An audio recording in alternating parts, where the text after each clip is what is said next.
Hey guys, tonight we begin with the Yoshiwara pleasure quarter of Edo, Japan. A place so regulated, so ritualized, and so absolutely bonkers that it makes modern dating apps look like child's play. Think you could handle being dropped into an 18th century Japanese brothel for a day? Trust me, you'd be crying for your mom before the first tea ceremony was over. So before you get comfortable, take a moment to like the video and subscribe, but only if you genuinely enjoy what I do here. And let me know in the comments where you're tuning in from and what time it is for you. It's always fascinating to see who's joining us from around the world. Now dim the lights, maybe turn on a fan for that soft background hum, and let's ease into tonight's journey together into a world where even buying sex requires a PhD in etiquette. Let's start with the biggest misconception about Japanese brothels. During the Edo period, most people picture some kind of seedy back alley operation with desperate women and rowdy samurai stumbling around drunk. In reality, the Yoshiwara was basically the Disney World of pleasure district. If Disney World required you to pass a cultural competency exam before entering, charged you a month's salary for a conversation, and had more rules than a Victorian finishing school. This wasn't some lawless red light district where anything goes. It was a government-sanctioned, highly regulated city within a city that operated like a cross between a luxury resort and a maximum security prison. Think of it like trying to get into an exclusive club, except the bouncer is a 400-pound sumo wrestler. The cover charge could buy you a small house, and once you're inside, you still can't talk to anyone without following a script that would make Shakespeare weep with complexity. The courtesans weren't just prostitutes. They were basically geishas who also happened to sleep with clients, except they were more educated than most samurai, could outsing a nightingale, and knew more about poetry than your college literature professor. These women could recite classical Chinese literature from memory, play multiple instruments, perform elaborate tea ceremonies, and engage in witty political banter, all while wearing makeup that took 3 hours to apply and weighed more than a bowling ball. Meanwhile, the clients weren't just horny guys looking for a quick hookup. Oh no, that would be too simple. These men had to prove they were wealthy enough, cultured enough, and patient enough to deserve access to these human works of art. It was like trying to get a reservation at the world's most exclusive restaurant, except the restaurant was also a library, concert hall, and finishing school all rolled into one impossibly expensive package. The Edo period, from 1603 to 1868, was Japan's longest-running peace treaty with itself. The Tokugawa shogunate had basically told the entire country, sit down, shut up, and let's all agree to be civilized for a while. And somehow, miraculously, it worked. But peace had its own problems, like what to do with all those samurai who suddenly had nothing to slash except their own sense of purpose. Edo wasn't the refined cultural center you might imagine. It was a sprawling, chaotic boomtown that made the Wild West look like a meditation retreat. Picture a city where half the population consisted of single men who'd traveled hundreds of miles to work construction, carry palanquins, or serve in samurai households. These weren't exactly the type of guys you'd invite to a poetry reading, yet there they were, stuck in a society that valued cultural refinement above pretty much everything else. The Tokugawa government controlled everything with the obsessive attention to detail of a helicopter parent planning their kid's birthday party. They regulated what you could wear based on your social class, where you could live based on your profession, and who you could sleep with based on, well, pretty much everything. If you thought modern bureaucracy was bad, try living in a place where the government had official opinions about the appropriate length of your sleeves. But here's where it gets interesting. The government also realized that all these pent-up single men needed somewhere to blow off steam, or else they might start getting ideas about revolution. So they created licensed pleasure quarters, essentially government-approved pressure release valves for social tension. It was like the world's most regulated steam engine, designed to keep society from exploding while maintaining strict control over who got to have fun and how they were allowed to have it. The Yoshiwara, established in 1617, wasn't just Edo's red light district. It was the red light district, the crown jewel of regulated debauchery. Located in what is now Tokyo, it was literally walled off from the rest of the city with only one entrance and exit. Think of it as an adult theme park, except the theme was sophisticated hedonism, and the admission price could bankrupt a small village. The government didn't just tolerate the Yoshiwara, they micromanaged it with the same intensity they brought to everything else, creating a bureaucratic maze that would make modern tax law look like a children's picture book. Meet Takao, arguably the most famous courtesan of the early Edo period, whose story perfectly illustrates just how bonkers this whole system was. Takao wasn't just popular. She was a genuine celebrity, the kind of person who had fan clubs and merchandise before anyone knew what fan clubs and merchandise were. But her fame came with a price tag that would make modern influencers weep with envy. First off, you couldn't just walk up to Takao and start a conversation. Oh no, that would be like trying to interrupt the Pope during Mass while wearing a clown costume. You had to be formally introduced by someone who already knew her, and that someone had to vouch for your character, your financial stability, and your cultural sophistication. It was like trying to get a job at Google, except instead of coding skills, they were testing your ability to compose haiku on the spot and your knowledge of classical Chinese poetry. But let's say you somehow passed the initial screening. Congratulations, you've now earned the right to spend an absolutely ridiculous amount of money just to sit in the same room as this woman. Your first meeting wouldn't involve anything more intimate than tea and conversation. Think of it as the world's most expensive job interview, where you're trying to prove you're worthy of eventually becoming a customer. Most men spent their entire life savings just trying to impress a top-tier courtesan, often without ever getting past the polite conversation stage. Takao herself lived in what can only be described as luxurious imprisonment. She resided in a beautifully appointed room that was essentially a gilded cage, surrounded by servants, students, and an elaborate hierarchy of other courtesans. Her daily routine involved hours of grooming, practice sessions for various arts, carefully choreographed social interactions, and maintaining the kind of public persona that would exhaust a modern celebrity's entire PR team. The irony is thick, enough to cut with a sword. Here was a woman who was simultaneously one of the most powerful and most powerless people in Edo society. Men literally bankrupt themselves trying to win her favor. Poets wrote epic verses about her beauty, and artists created portraits of her that became collectors' items. Yet she couldn't leave her district without permission, couldn't choose her own clients, and lived according to a schedule that was planned down to the minute by other people. When Takao eventually died young, as most famous courtesans did, because the lifestyle was about as healthy as a diet of pure sake and stress, her funeral became a public event. Thousands of people lined the streets to watch her procession, as if a movie star had died. The government actually had to issue crowd control orders for a prostitute's funeral, which tells you everything you need to know about how completely insane this whole social system had become. And if you think that's wild, wait until you hear about the elaborate ritual dance that clients had to perform just to prove they were sophisticated enough to deserve Takao's attention. It involved more etiquette rules than a state dinner, and more performance anxiety than opening night at the opera.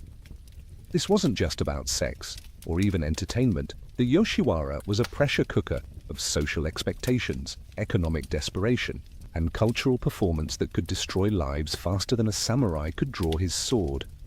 For the women trapped inside, it was a system that promised wealth and status while delivering exploitation wrapped in silk and poetry. For the men desperately trying to gain access, it was a financial and emotional meat grinder that chewed up fortunes and spat out broken dreams. The stakes were genuinely life or death for everyone involved. Courtesans who failed to maintain their popularity faced a rapid descent into poverty and obscurity. Imagine being a pop star who gets dropped by their record label, except instead of just losing your fame, you lose your entire identity and any hope of ever leaving your workplace. Meanwhile, clients who overspent trying to impress these women often ended up committing suicide rather than face the shame of bankruptcy. The government kept detailed records of both outcomes, treating them as acceptable casualties of their social engineering experiment. But the really twisted part was how this system was considered the height of cultural sophistication. This wasn't seen as exploitation or tragedy. It was viewed as the pinnacle of aesthetic and emotional refinement. Poets celebrated it, artists immortalized it, and philosophers wrote treatises about how beautiful and meaningful it all was.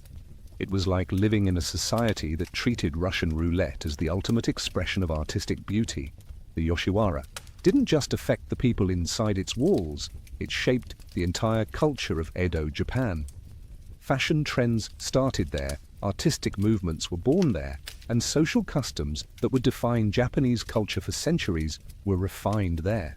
What happened in the pleasure quarter didn't stay in the pleasure quarter. It radiated outward like ripples from a stone dropped in a pond, except the stone was made of sexual politics and economic desperation. But Takao and her tragic celebrity were just the tip of an iceberg so massive and so complex that it would take hours just to map its surface. The real story of why you wouldn't last a day in this world goes far deeper than one famous courtesan's rise and fall. We need to dive into the actual mechanics of how this place operated because, trust me, every single aspect of daily life in the Yoshiwara was designed to separate you from your money, your dignity, and possibly your sanity. Think you could handle the elaborate ritual of simply entering the district? Think again. The process was so complicated that there were professional guides whose entire job was helping clients navigate the social and financial maze without completely humiliating themselves. And that was just to get through the front door. Once inside, you'd discover that everything, and I mean everything, operated according to rules that were more complex than modern tax code and more unforgiving than a medieval trial by combat. From how you walked to how you spoke to how you held your chopsticks, every gesture was being evaluated by experts who could end your social life with a single raised eyebrow. Ready to find out just how deep this rabbit hole goes? Let's start with what happened when an ordinary person tried to enter the Yoshiwara for the first time. Spoiler alert, it didn't go well for anyone involved. The entry process into the Yoshiwara wasn't just complicated. It was designed to be a humiliating intelligence test that most people failed before they even got started. Unlike what you might assume about just walking into a red light district, entering the Yoshiwara was more like trying to infiltrate a secret society run by fashion-obsessed accountants with infinite time and zero sense of humor. First, you had to look the part, and the part had more requirements than a NASA spacesuit. Your clothing had to indicate your social status, your financial resources, and your cultural sophistication, all while following sumptuary laws that were updated more frequently than iPhone software. Wear the wrong fabric? You're obviously a peasant trying to punch above your weight class. Wrong color combination? Clearly you have no understanding of seasonal appropriateness. Wrong sleeve length? You might as well wear a sign saying, "I learned about Japanese culture from a fortune cookie." But here's where it gets truly insane. Even if you managed to dress appropriately, you then had to behave appropriately, and appropriate behavior was defined by standards that would make finishing school etiquette look like cave person grunting. You couldn't just walk normally. You had to glide with the proper amount of dignity. You couldn't look around like a tourist. You had to gaze with calculated nonchalance. You couldn't speak in your normal voice. You had to modulate your tone to convey the right mixture of confidence, refinement, and subtle desperation.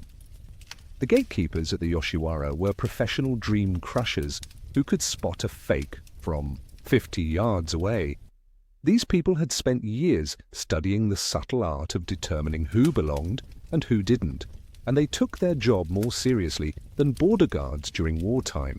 They could tell from your gait whether you'd ever been to a tea ceremony, from your breathing pattern whether you understood classical poetry, and from how you held your hands whether you were wealthy enough to afford their cheapest services. Take Jiroemon, a merchant from Osaka who made the mistake of thinking that having money was enough to gain entry to the Yoshiwara. This poor bastard showed up wearing his finest clothes, which, to be fair, were objectively expensive and well-made, only to be stopped at the gate by an attendant who took one look at him and basically said, "Sir, this is a Wendy's," except instead of Wendy's, it was the most exclusive entertainment district in Japan, And instead of politely redirecting him, they subjected him to a public humiliation that would haunt him for the rest of his life. The attendant, let's call him Mr. Dream Crusher, immediately identified 3 fatal flaws in Jiromon's presentation. First, his shoes were too new, indicating he wasn't a regular patron and therefore probably didn't understand the unwritten rules. Second, his posture was too eager, suggesting he was a tourist rather than a sophisticated client. Third, and most damning, he was carrying his money in a way that suggested he was proud of having it, which was apparently the social equivalent of wearing a "kick me" sign. But the real torture hadn't even begun yet. Mr. Dream Crusher didn't just turn Jiromon away. Oh no, that would be too merciful. Instead, he began an elaborate interrogation, disguised as polite conversation. "And which house are you planning to visit today?" he asked, knowing full well that Jiromon had no idea there were different houses with different specialties and different requirements. "Oh, you're not sure? Well, perhaps you'd like to tell me about your previous experiences in similar establishments." Knowing that Jiromon's experience was limited to decidedly less sophisticated venues, each question was designed to expose another layer of Jiromon's ignorance, like peeling an onion made of social embarrassment. "I see you're carrying quite a bit of cash. Are you perhaps unfamiliar with our credit arrangements?" Translation: "Only amateurs pay cash, you obvious peasant." "Your accent suggests you're from Osaka. Will you be requiring translation services for the cultural performances?" Translation: "We can tell you're not from around here, and we're going to make you pay extra for your geographic inadequacy." The whole interrogation lasted about 15 minutes, during which a crowd of actual patrons gathered to watch this poor merchant get systematically destroyed by someone whose job title was basically professional snob. By the end, Jiromon was sweating through his expensive clothes, stuttering his responses, and looking like he wanted to crawl into a hole and die. And the kicker: after all that humiliation, Mr. Dream Crusher politely informed him that he could certainly enter the district. He just needed to be accompanied by an established patron who could vouch for him and guide him through the proper procedures. Another example involved Saburo, a low-ranking samurai who thought his social status would automatically grant him access. Wrong again. The attendants took one look at his sword, which was beautiful but obviously hadn't been used recently, and immediately pegged him as a paper pusher rather than a warrior. They then proceeded to quiz him on military history, sword techniques, and battle strategy, ostensibly to verify his samurai credentials, but actually to demonstrate that he was a bureaucrat with delusions of martial grandeur. When Saburo couldn't properly describe the proper technique for drawing a katana in battle, because his sword was purely ceremonial and he'd never been in a fight more serious than an argument over paperwork, the attendants expressed shock and concern. "Oh my," they said with mock surprise, "we certainly wouldn't want to accidentally admit someone who might not be able to protect the lady should trouble arise." They were basically calling him a fake samurai to his face, using his own status symbol against him like a weapon made of pure social anxiety. The result was the same: public humiliation, followed by the helpful suggestion that he return with someone who could properly introduce him to the district's customs and expectations. But it wasn't that simple, because nothing in the Yoshiwara was ever that simple. The gatekeeper's behavior wasn't just random cruelty, it was part of an elaborate economic and social system that served multiple purposes simultaneously. On one level, they were protecting the district's reputation by keeping out people who might cause trouble or embarrass the establishment. On another level, they were creating artificial scarcity that made access more valuable and therefore more expensive. The contradictions were mind-bending. The same attendants who would humiliate a wealthy merchant for not understanding etiquette would then graciously admit a poor but culturally sophisticated student, provided he was sponsored by the right person. Meanwhile, a samurai with impeccable credentials might be turned away if he showed up on the wrong day of the month, because apparently even the calendar had social implications that outsiders couldn't understand. The most twisted part was that the people running this gauntlet were often more educated and sophisticated than the people judging them. Merchants who could calculate complex international trade deals in their heads were dismissed as crude money grubbers, Scholars who could recite classical Chinese poetry from memory were rejected for having the wrong kind of academic credentials. Artists whose work was celebrated throughout Japan were turned away because their aesthetic sensibilities didn't align with the district's current fashions. Even more confusing, the standards weren't fixed. They changed depending on the season, the day of the week, the political climate, and apparently the mood of whoever was working the gate that day. What got you admitted on Tuesday might get you laughed out of the district on Wednesday, not because the rules had changed, but because the context had shifted in ways that only insiders could perceive. The really maddening part was that these weren't arbitrary power games. They were based on genuine cultural knowledge and social awareness that took years to master. The attendants weren't just being snobbish, they were applying complex standards that actually did separate people who understood the cultural context from people who were just playing dress-up. But those standards were so nuanced and so constantly evolving that even experts sometimes got them wrong. And here's the kicker: even if you somehow managed to pass the entry requirements, that was just the beginning. You'd successfully proven that you were sophisticated enough to be allowed inside, but you hadn't yet demonstrated that you were sophisticated enough to actually do anything once you got there. It was like passing the written exam for a driver's license, only to discover that the actual driving test involved piloting a spaceship through an asteroid field while reciting Shakespeare. The result was a city full of grown men who were absolutely terrified of a bunch of gate attendants. These were samurai who'd faced down armed opponents, merchants who'd negotiated deals worth fortunes, and scholars who'd debated philosophy with the greatest minds of their generation. And they were all scared witless of trying to get into what was essentially a high-end brothel. The psychological impact was brutal and lasting. Men who got rejected often spent months or even years preparing for their next attempt, studying etiquette manuals, practicing their conversation skills, and networking desperately to find someone who could sponsor them. It became an obsession that consumed time, energy, and money in ways that made the actual services of the district seem almost incidental. Some men gave up entirely, concluding that the whole system was too complicated and too expensive to be worth the effort. Others became so focused on gaining access that they lost sight of why they'd wanted to enter in the first place. A few became so traumatized by the rejection process that they developed genuine phobias about social interaction, basically getting PTSD from trying to hire prostitutes. The economic consequences were equally severe. The entry process was designed to extract money at every stage, from the guidance fees charged by sponsors to the preparation costs of acquiring appropriate clothing and accessories. Men routinely spent more money trying to get into the district than they would have spent on the actual services, assuming they ever made it that far. But perhaps most perversely, the difficulty of gaining access made the district more desirable, not less. The harder it was to get in, the more prestigious it became to be seen there. Men who successfully navigated the entry process gained social status that extended far beyond the district itself. They became known as sophisticated urbanites who understood the finer points of Edo culture. The government loved this system because it served their purposes perfectly.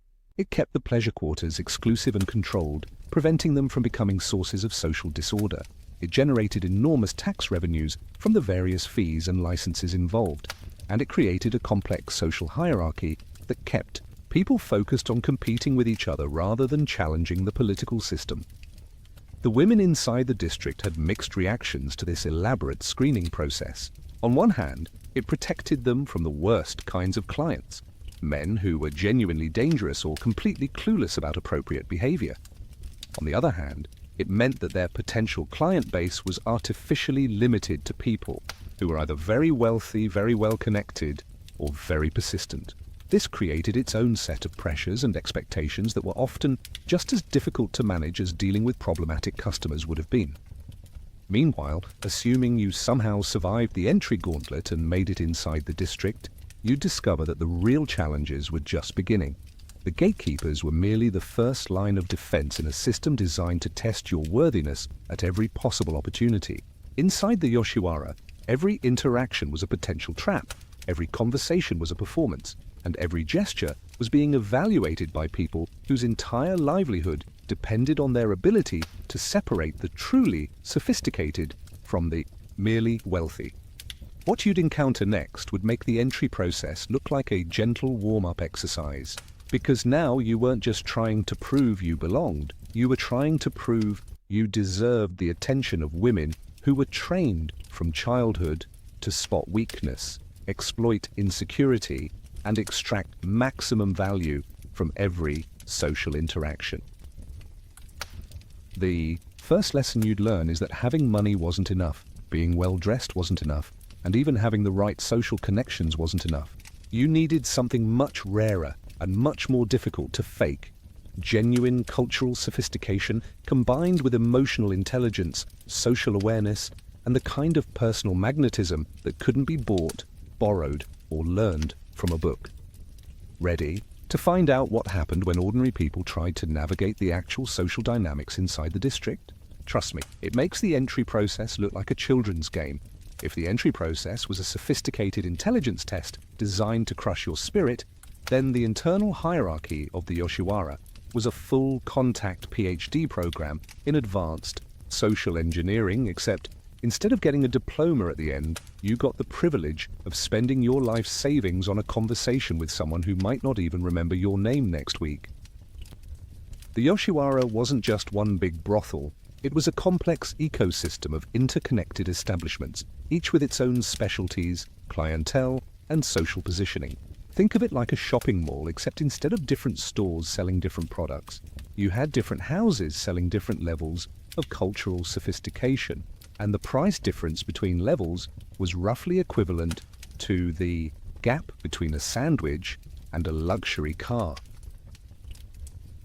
At the top of this pyramid were the taiyu, courtesans so elite that calling them prostitutes would be like calling Mozart a guy who played piano for tips. These women were living art installations who happened to provide sexual services as a side business to their main careers as philosophers, performers, and social arbiters. Meeting a taiyu wasn't like hiring a sex worker. It was like being granted an audience with a combination of Einstein, Beyoncé, and the Pope, assuming all three of them were also trained geishas who could destroy your social standing with a single raised eyebrow. Below them were multiple tiers of increasingly accessible courtesans, each with their own protocols, price points, and social expectations. The hierarchy was so complex that there were professional guides whose entire job was helping clients figure out which tier they could afford and which tier they could actually handle socially. It was like having a sommelier for human beings, except the sommelier was also a therapist, financial advisor, and cultural anthropologist, all rolled into one supremely judgmental package. But here's where it gets really twisted. The hierarchy wasn't just about money. A wealthy merchant might be able to afford a taiyu's fees, but lack the cultural sophistication to engage with her appropriately. Meanwhile, a poor but educated samurai might have the cultural knowledge to appreciate a taiyu's artistry, but lack the financial resources to afford more than a brief conversation. The system was designed to torment everyone equally, just in different ways. Consider the case of Ichiro, a silk merchant who made the fatal mistake of thinking that being the richest guy in his hometown qualified him for the top tier of Yoshiwara entertainment. This poor, deluded soul showed up at the Tamaya house, one of the most prestigious establishments, and announced that he wanted to meet their finest courtesan. The staff's reaction was probably visible from space. The house manager, a woman whose job was essentially professional dream crusher level 2, took one look at Ichiro and immediately began the process of managing his expectations downward. "Oh, you're interested in our taiyu," she said, with the kind of smile that social workers use when explaining to kindergartners why they can't have a pony. How wonderful. Of course, you'll need to be properly introduced first. What followed was a master class in polite humiliation. The manager explained that meeting a taiyu required a formal introduction from an established patron, which Ichiro didn't have, but that was fine. He could earn the right to an introduction by demonstrating his cultural sophistication through a series of preliminary meetings with lower-ranking courtesans. Think of it as speed dating, except each date cost more than most people's annual salary and involved being tested on your knowledge of classical poetry. Ichiro's first assignment was to spend an evening with Hanako, a mid-tier courtesan whose job was essentially to evaluate whether he was worth promoting to higher levels. This wasn't a sexual encounter. It was more like a job interview conducted by someone wearing 12 layers of silk and enough makeup to stock a theater company.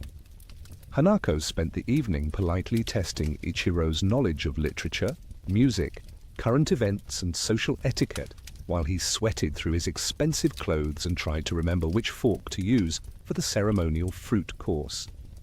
The results were not encouraging. Ichiro knew how to make money, but he didn't know how to discuss the philosophical implications of seasonal poetry. He could negotiate complex business deals, but he couldn't identify the subtle musical cues that indicated when a conversation topic should be changed. He was successful in his own world, but in the rarefied atmosphere of the Yoshiwara, he was essentially a caveman trying to perform brain surgery. Hanako's report was devastating in its politeness. Mr. Ichiro is clearly a man of substance and integrity, she told the house manager, which was courtesan speak. For this guy is hopeless but rich enough to milk for a while. The recommendation was that he spend several more months in cultural preparation, basically remedial finishing school for adults, before being considered for promotion to higher tiers. But the real kicker came when Ichiro tried to circumvent the system by offering to pay double the usual fees for immediate access to a tayu. The house manager's response was so withering that it should have been classified as a war crime. "Sir," she said, "our tayu are artists, not merchandise. The suggestion that their time can be purchased like rice or fabric is most unfortunate." Translation: "You just revealed that you understand literally nothing about this place, and now we're going to punish you for your ignorance." Meanwhile, across town, Kenji, a low-ranking samurai with excellent cultural credentials, but a bank account that would make a church mouse weep, was having his own nightmare experience.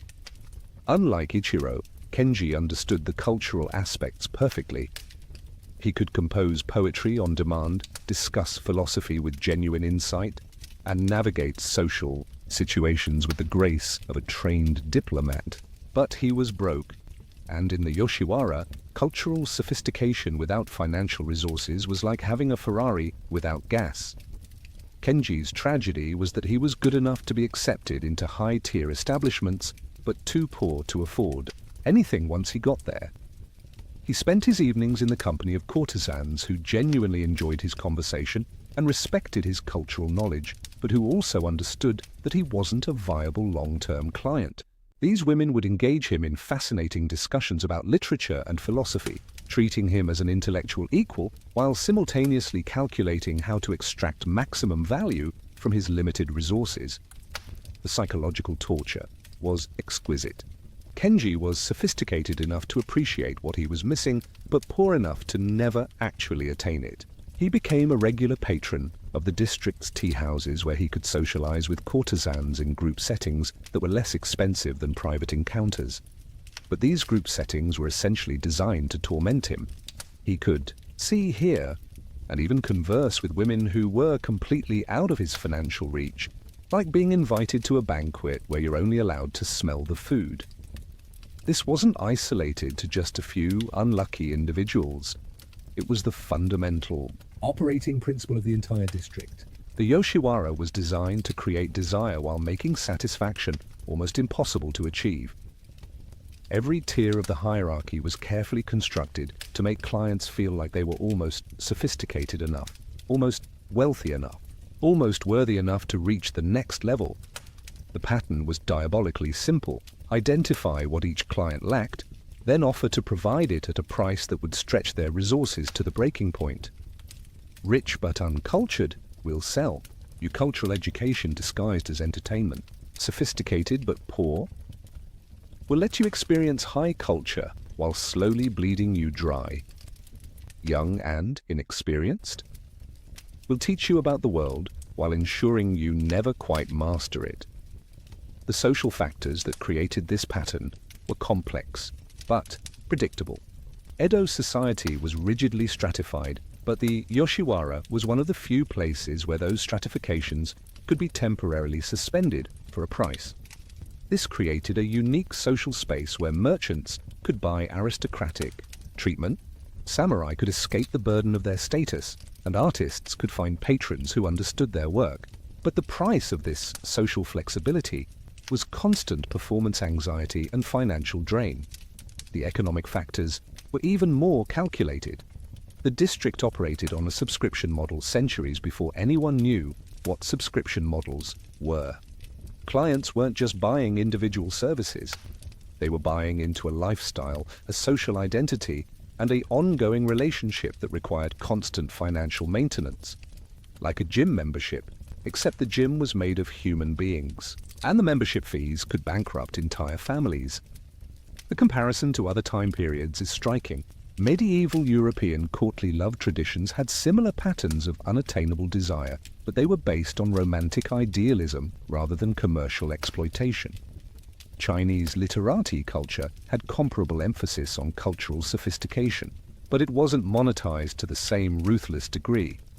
The Yoshiwara was unique in combining the psychological manipulation of modern marketing with the cultural sophistication of high art and the economic extraction of advanced capitalism, all wrapped up in a package that made victims grateful for their exploitation. Even the modern comparison is illuminating.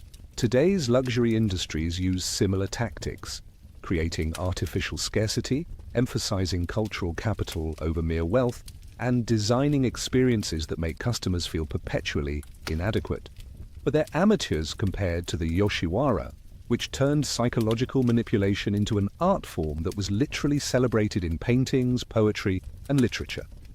The pattern extended beyond individual transactions to shape entire life trajectories. Men would spend decades trying to achieve the social status necessary to fully participate in the district's culture, often sacrificing family relationships, career advancement, and financial security in pursuit of an ideal that was deliberately designed to remain just out of reach. The effects were devastating and far-reaching, creating ripple effects that extended far beyond the district's walls. The primary beneficiaries were the house owners, government officials, and established courtesans who sat at the top of the hierarchy. These people accumulated enormous wealth and social power by positioning themselves as gatekeepers to cultural sophistication and social status. The house owners were essentially running the world's most profitable psychology experiment. They'd identified that men's deepest insecurities revolved around questions of cultural sophistication, social status, and sexual desirability, then created a business model that monetized all three simultaneously. The profit margins were astronomical because they weren't just selling services, they were selling identity, validation, and social positioning. But the real beneficiaries were the top-tier courtesans themselves, who managed to transform what could have been simple exploitation into genuine empowerment. The most successful Taiyu accumulated wealth, property, and social influence that rivaled that of merchants and low-ranking samurai. They became power brokers in their own right, capable of making or breaking reputations, influencing political decisions, and shaping cultural trends that extended throughout Japanese society. Who suffered most were the middle-class men who became obsessed with gaining access to higher tiers of the hierarchy. These weren't desperately poor people making bad decisions out of necessity. They were successful merchants, minor officials, and lower-ranking samurai who had enough money to get started, but not enough to achieve satisfaction. They became trapped in a cycle of escalating investment, always believing that the next level would finally provide the cultural validation they were seeking. The unintended consequences were spectacular in their scope and stupidity. Families were bankrupted not by gambling or business failures, but by the pursuit of cultural sophistication. Men abandoned their professional responsibilities to spend months preparing for meetings with courtesans who might not even remember their names. The district created a whole class of social casualties, educated, financially stable men who destroyed their lives chasing an ideal that was specifically designed to remain perpetually out of reach. The long-term effect shaped Japanese culture in ways that persisted long after the Edo period ended. The emphasis on cultural performance over authentic emotion, the idea that sophistication could be purchased rather than developed, and the notion that social validation required external approval from designated experts. These concepts became embedded in Japanese social psychology and can still be observed in modern Japanese society. Yet even as men were being systematically destroyed by the hierarchy of social expectations, the most dramatic and destructive aspect of the Yoshiwara was still waiting in the wings. Because all of this elaborate social engineering and financial extraction was just the warm-up act for the real psychological warfare that occurred when clients finally achieved their goal of gaining access to a top-tier courtesan. What happened next was like watching someone train for years to climb Mount Everest, only to discover that reaching the summit was just the beginning of the real challenge. The courtesans who operated at the highest levels weren't just sophisticated and beautiful. They were psychological warriors who had been trained from childhood in the art of emotional manipulation, financial extraction, and social control. The elaborate entry rituals and hierarchical games were designed to wear down clients' defenses and exhaust their emotional resources, leaving them vulnerable to the real professionals who waited at the top of the pyramid.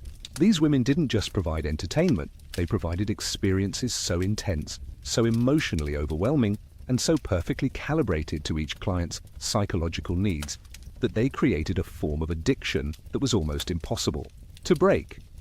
The next phase of our journey takes us into the heart of this psychological battlefield, where the real question wasn't whether you could afford to hire a top-tier courtesan, but whether you could survive the experience with your sanity intact. Trust me, what we've seen so far was just the opening act. By the mid-Edo period, the psychological dynamics of the Yoshiwara had reached such a level of sophisticated cruelty that they made modern psychological thriller movies look like children's fairy tales. The system had evolved into something that wasn't just exploitative, it was genuinely dangerous to the mental health of everyone involved, creating emotional casualties at an industrial scale while being celebrated as the pinnacle of cultural refinement. The crisis centered around what happened when clients finally achieved their goal of gaining access to top-tier courtesans. After months or years of preparation, financial sacrifice, and social networking, these men would finally find themselves face-to-face with women who were trained from childhood to be living weapons of mass psychological destruction. The courtesans weren't just beautiful or sophisticated, they were experts in reading people's deepest insecurities and then exploiting those vulnerabilities with surgical precision. The stakes involved were nothing less than complete psychological domination.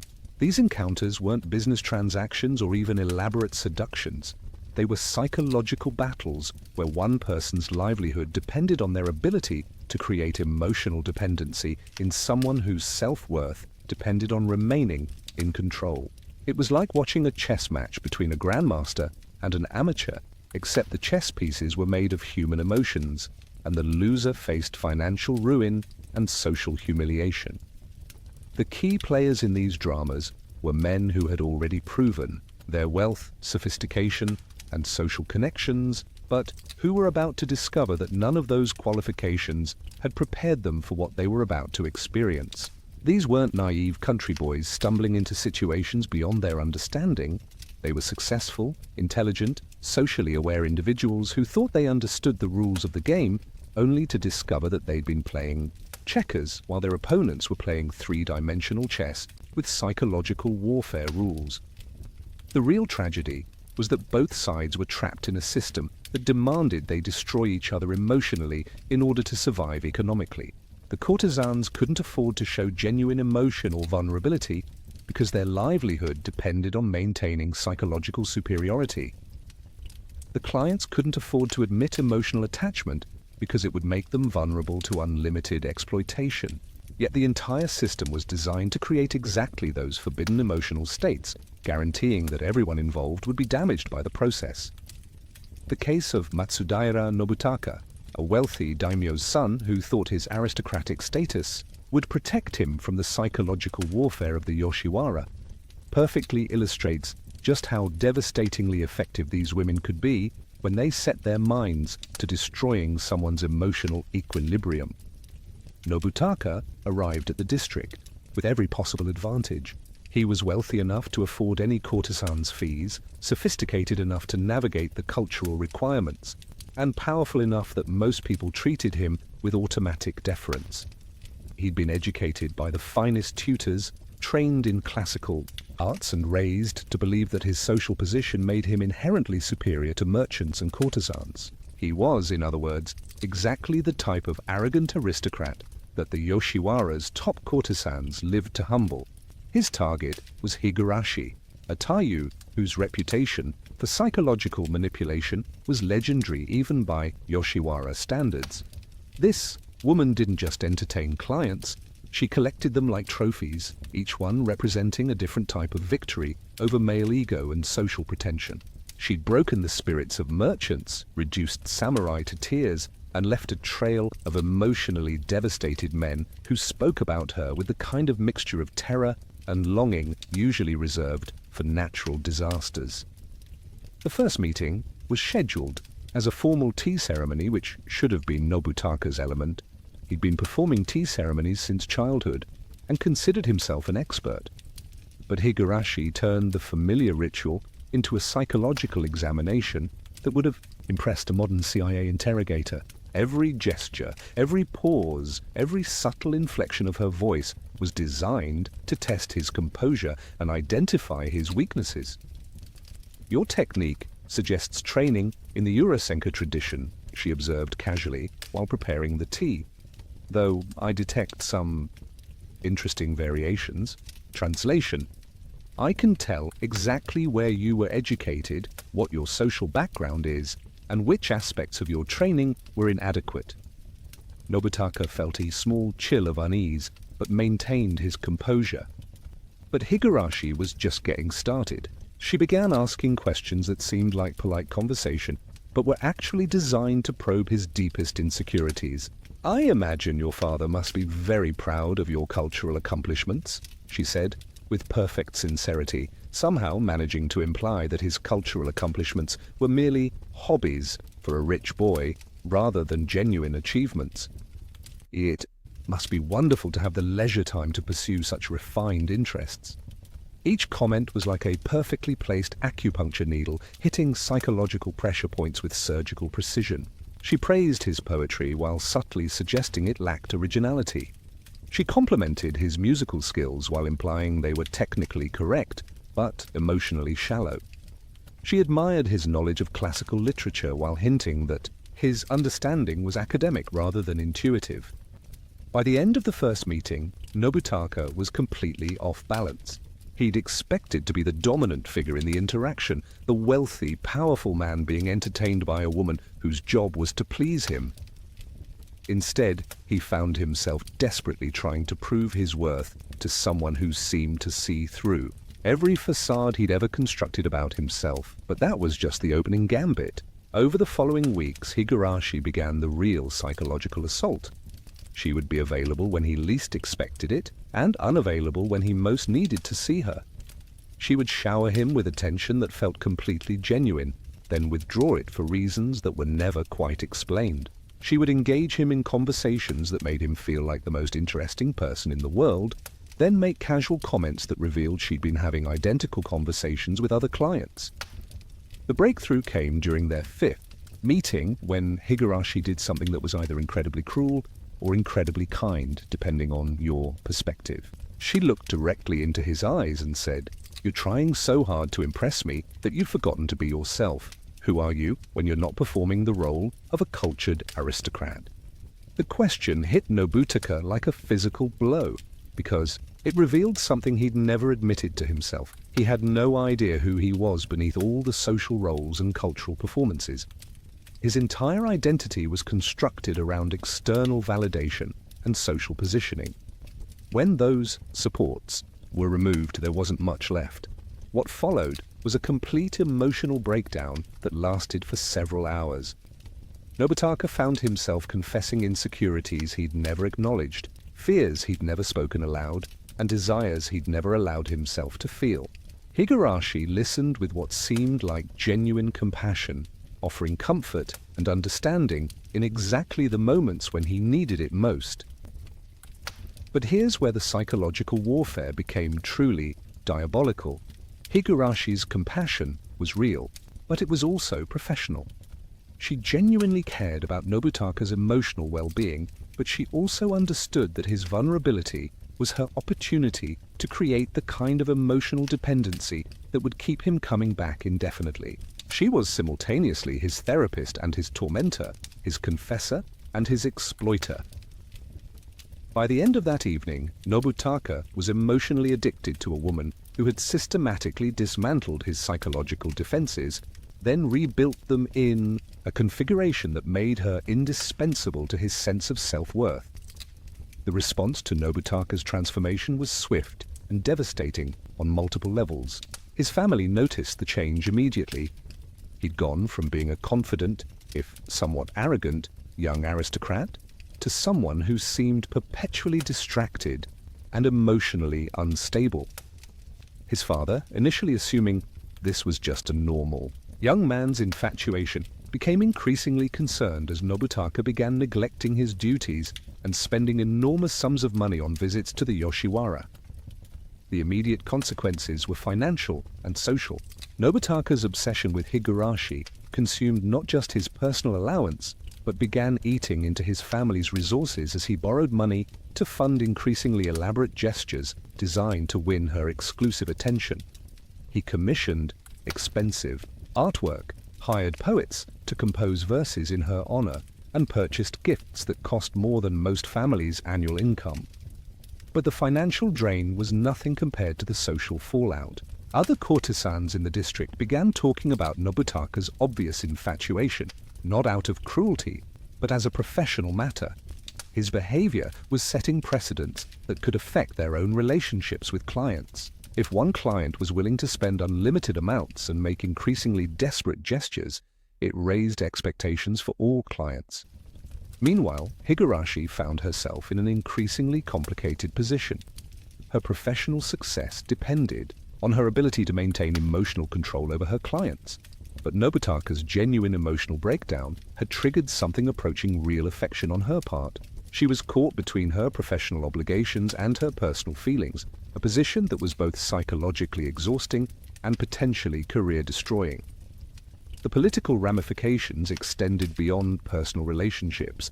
Nobutaka's family had political connections and social obligations that were being compromised by his obvious obsession.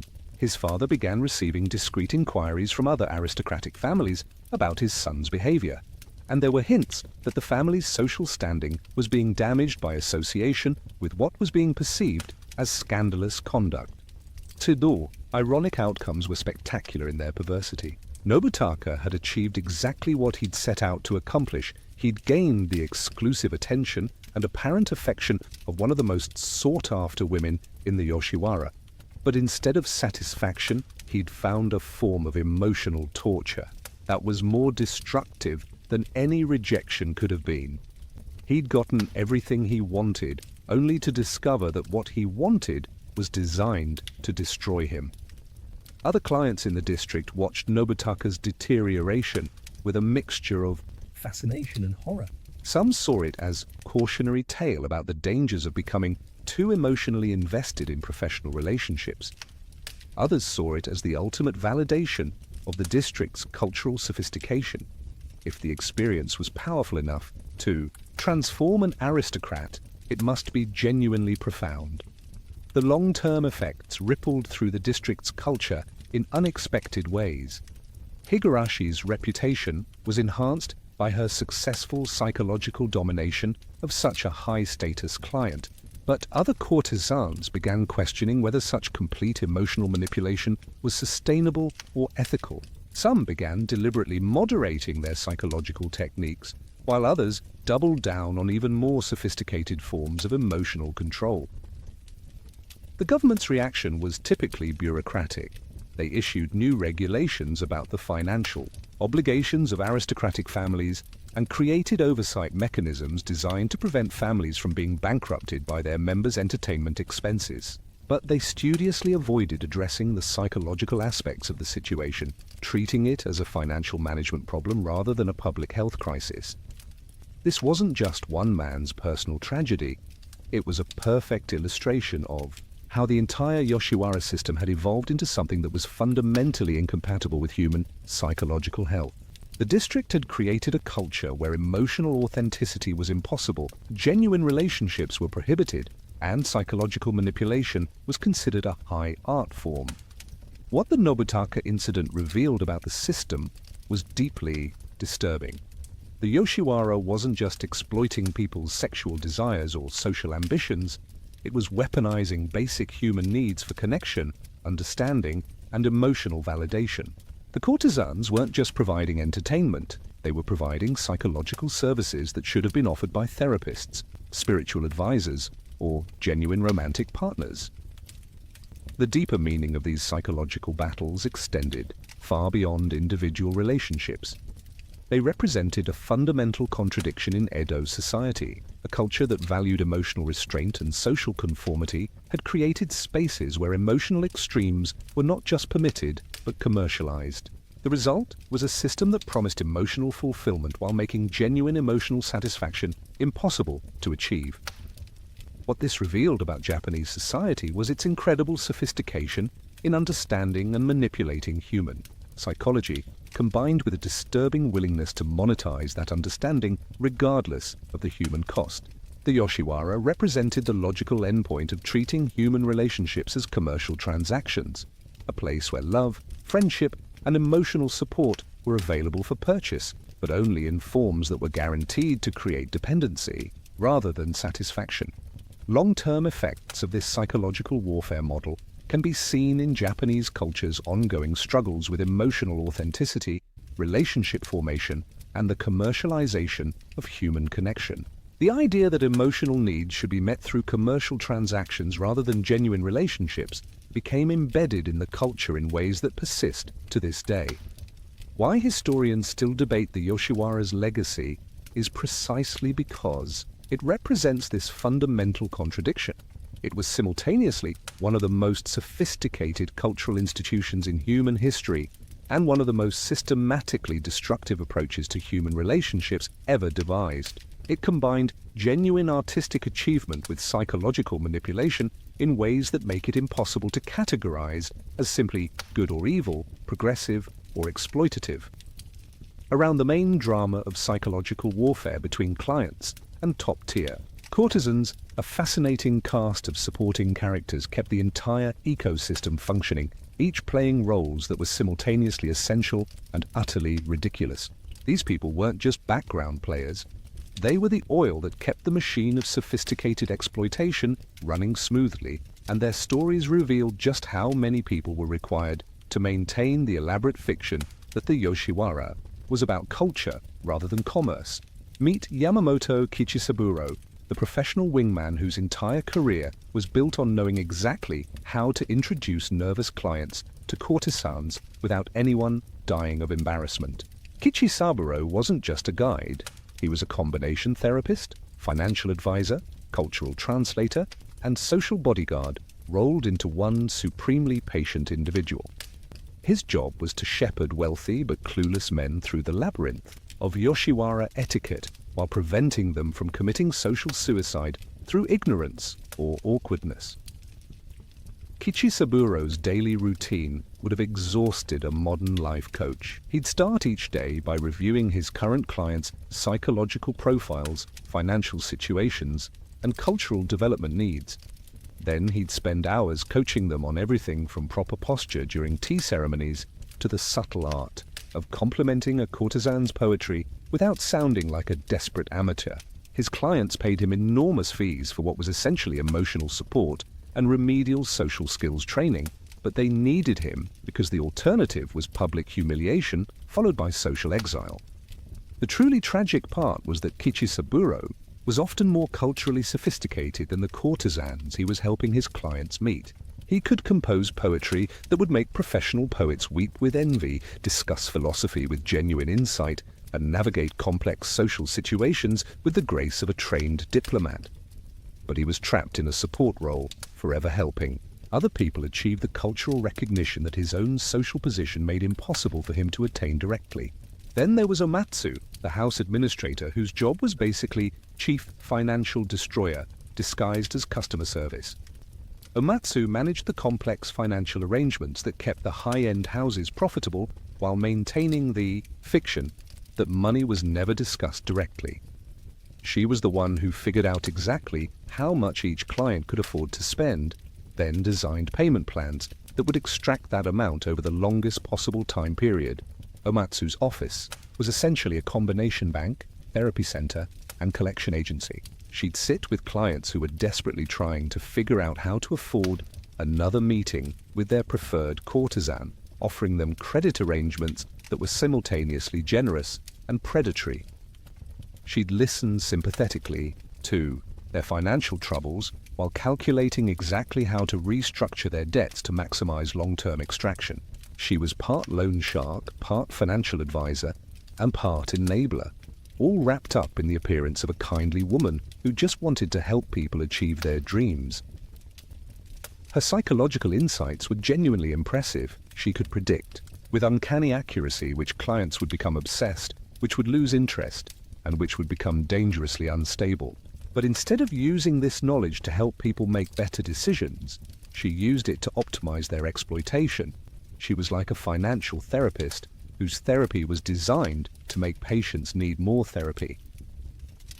Perhaps most fascinating was Genshiro, the aesthetic consultant whose job was to teach rich men how to be sophisticated enough to justify their presence in high-culture establishments. Genshiro was essentially running a finishing school for adults, except instead of teaching proper table manners, he was teaching the complex cultural performances required to interact with courtesans without embarrassing everyone involved. His curriculum would have impressed a modern university. Courses in classical poetry, traditional music, philosophical discourse, artistic appreciation, and social psychology. But his students weren't scholars seeking knowledge for its own sake. They were wealthy men who needed cultural credentials to justify their expensive entertainment habits. Genshiro was teaching PhD-level cultural sophistication to people whose primary motivation was getting laid by the most expensive women in Japan. The irony was that Genshiro's students often became genuinely cultured through his instruction, but their cultural development was always tainted by its commercial motivation. They'd learn to appreciate poetry because it impressed courtesans, develop musical skills because it provided conversation topics, and study philosophy because it demonstrated intellectual sophistication. Their cultural achievements were real, but they were also fundamentally hollow because they were means to an end rather than ends in themselves. These weren't isolated incidents operating in separate bubbles. They were part of an intricate web of relationships that connected everyone in the district through bonds of mutual dependency, shared secrets, and carefully managed information flow. The social networks that developed around the Yoshiwara were more complex than anything you'd find in a modern corporate environment, except instead of office politics, the stakes involved were people's life savings, social reputations, and psychological well-being.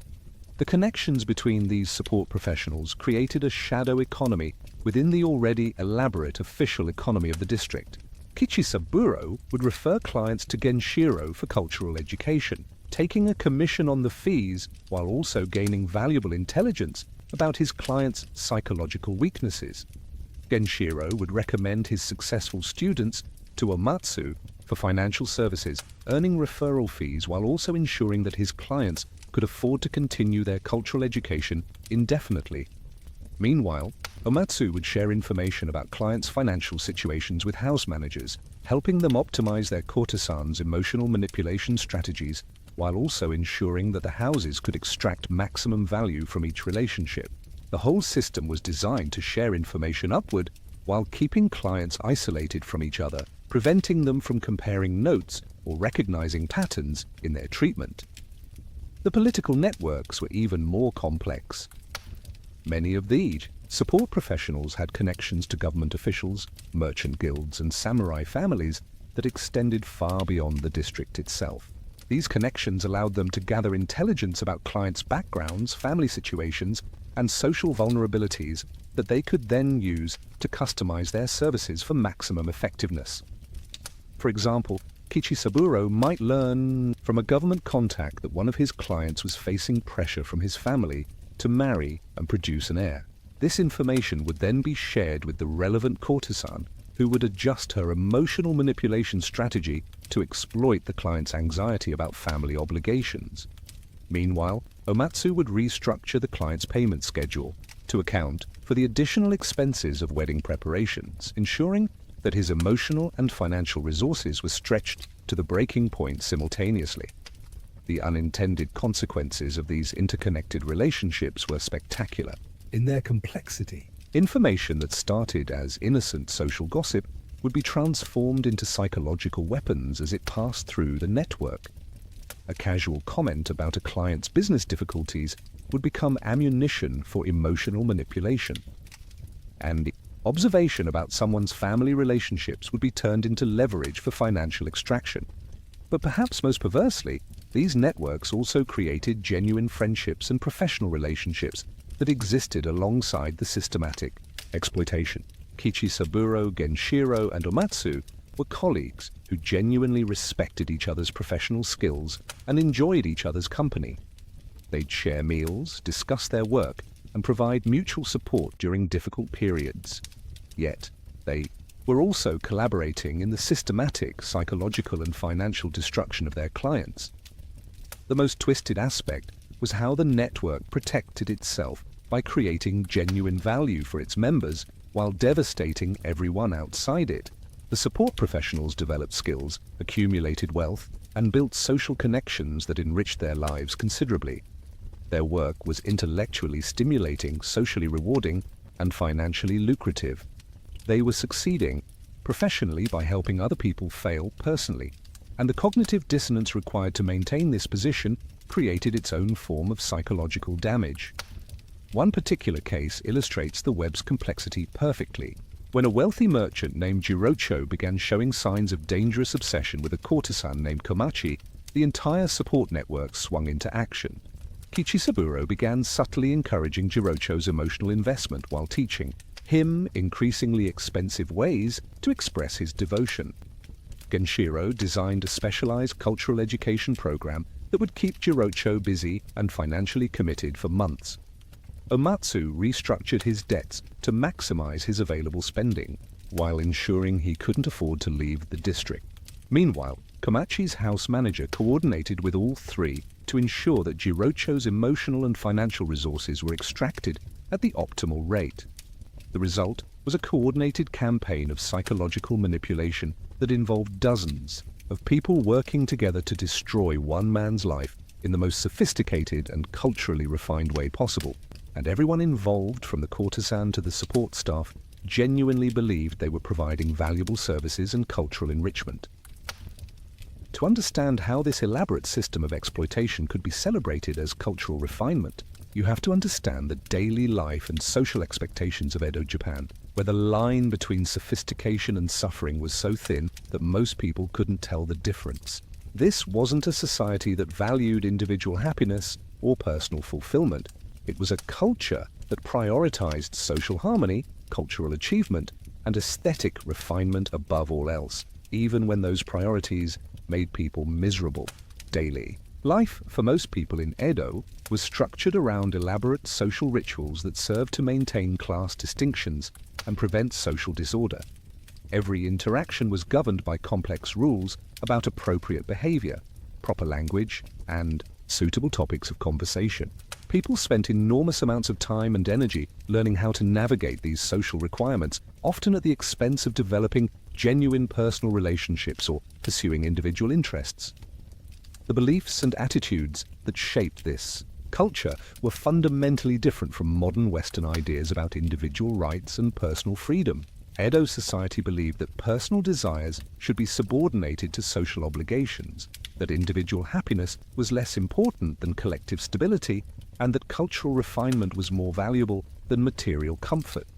These weren't just philosophical ideas, they were practical guidelines that shaped how people lived their daily lives.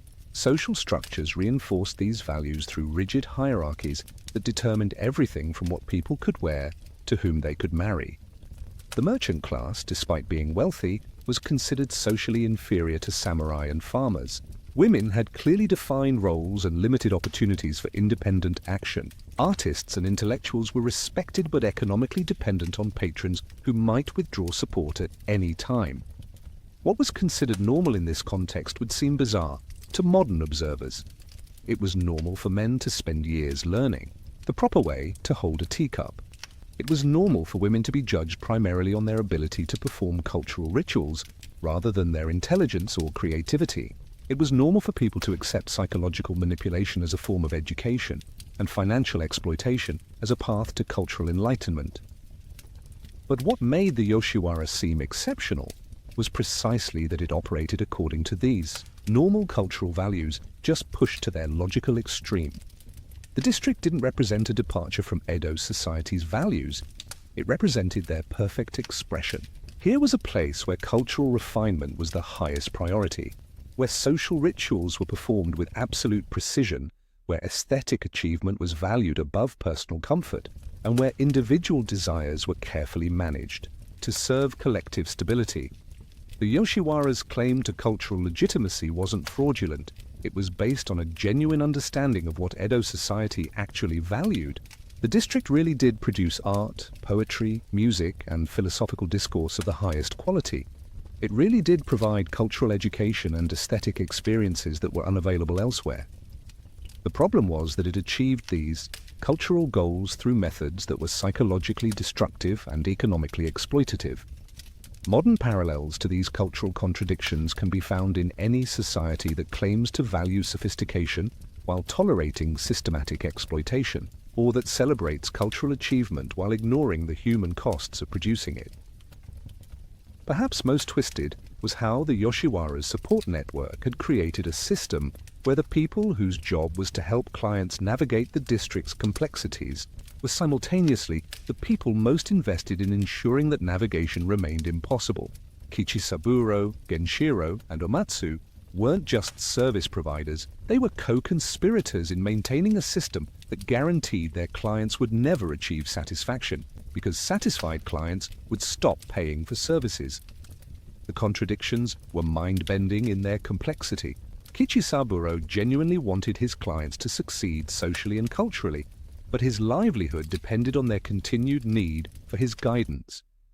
Genshiro was passionate about cultural education and took pride in his students' achievements, but he also understood that truly successful students would graduate beyond the need for his services. Omatsu provided real financial assistance to people in desperate situations, but she structured that assistance to create long-term dependency rather than genuine financial stability.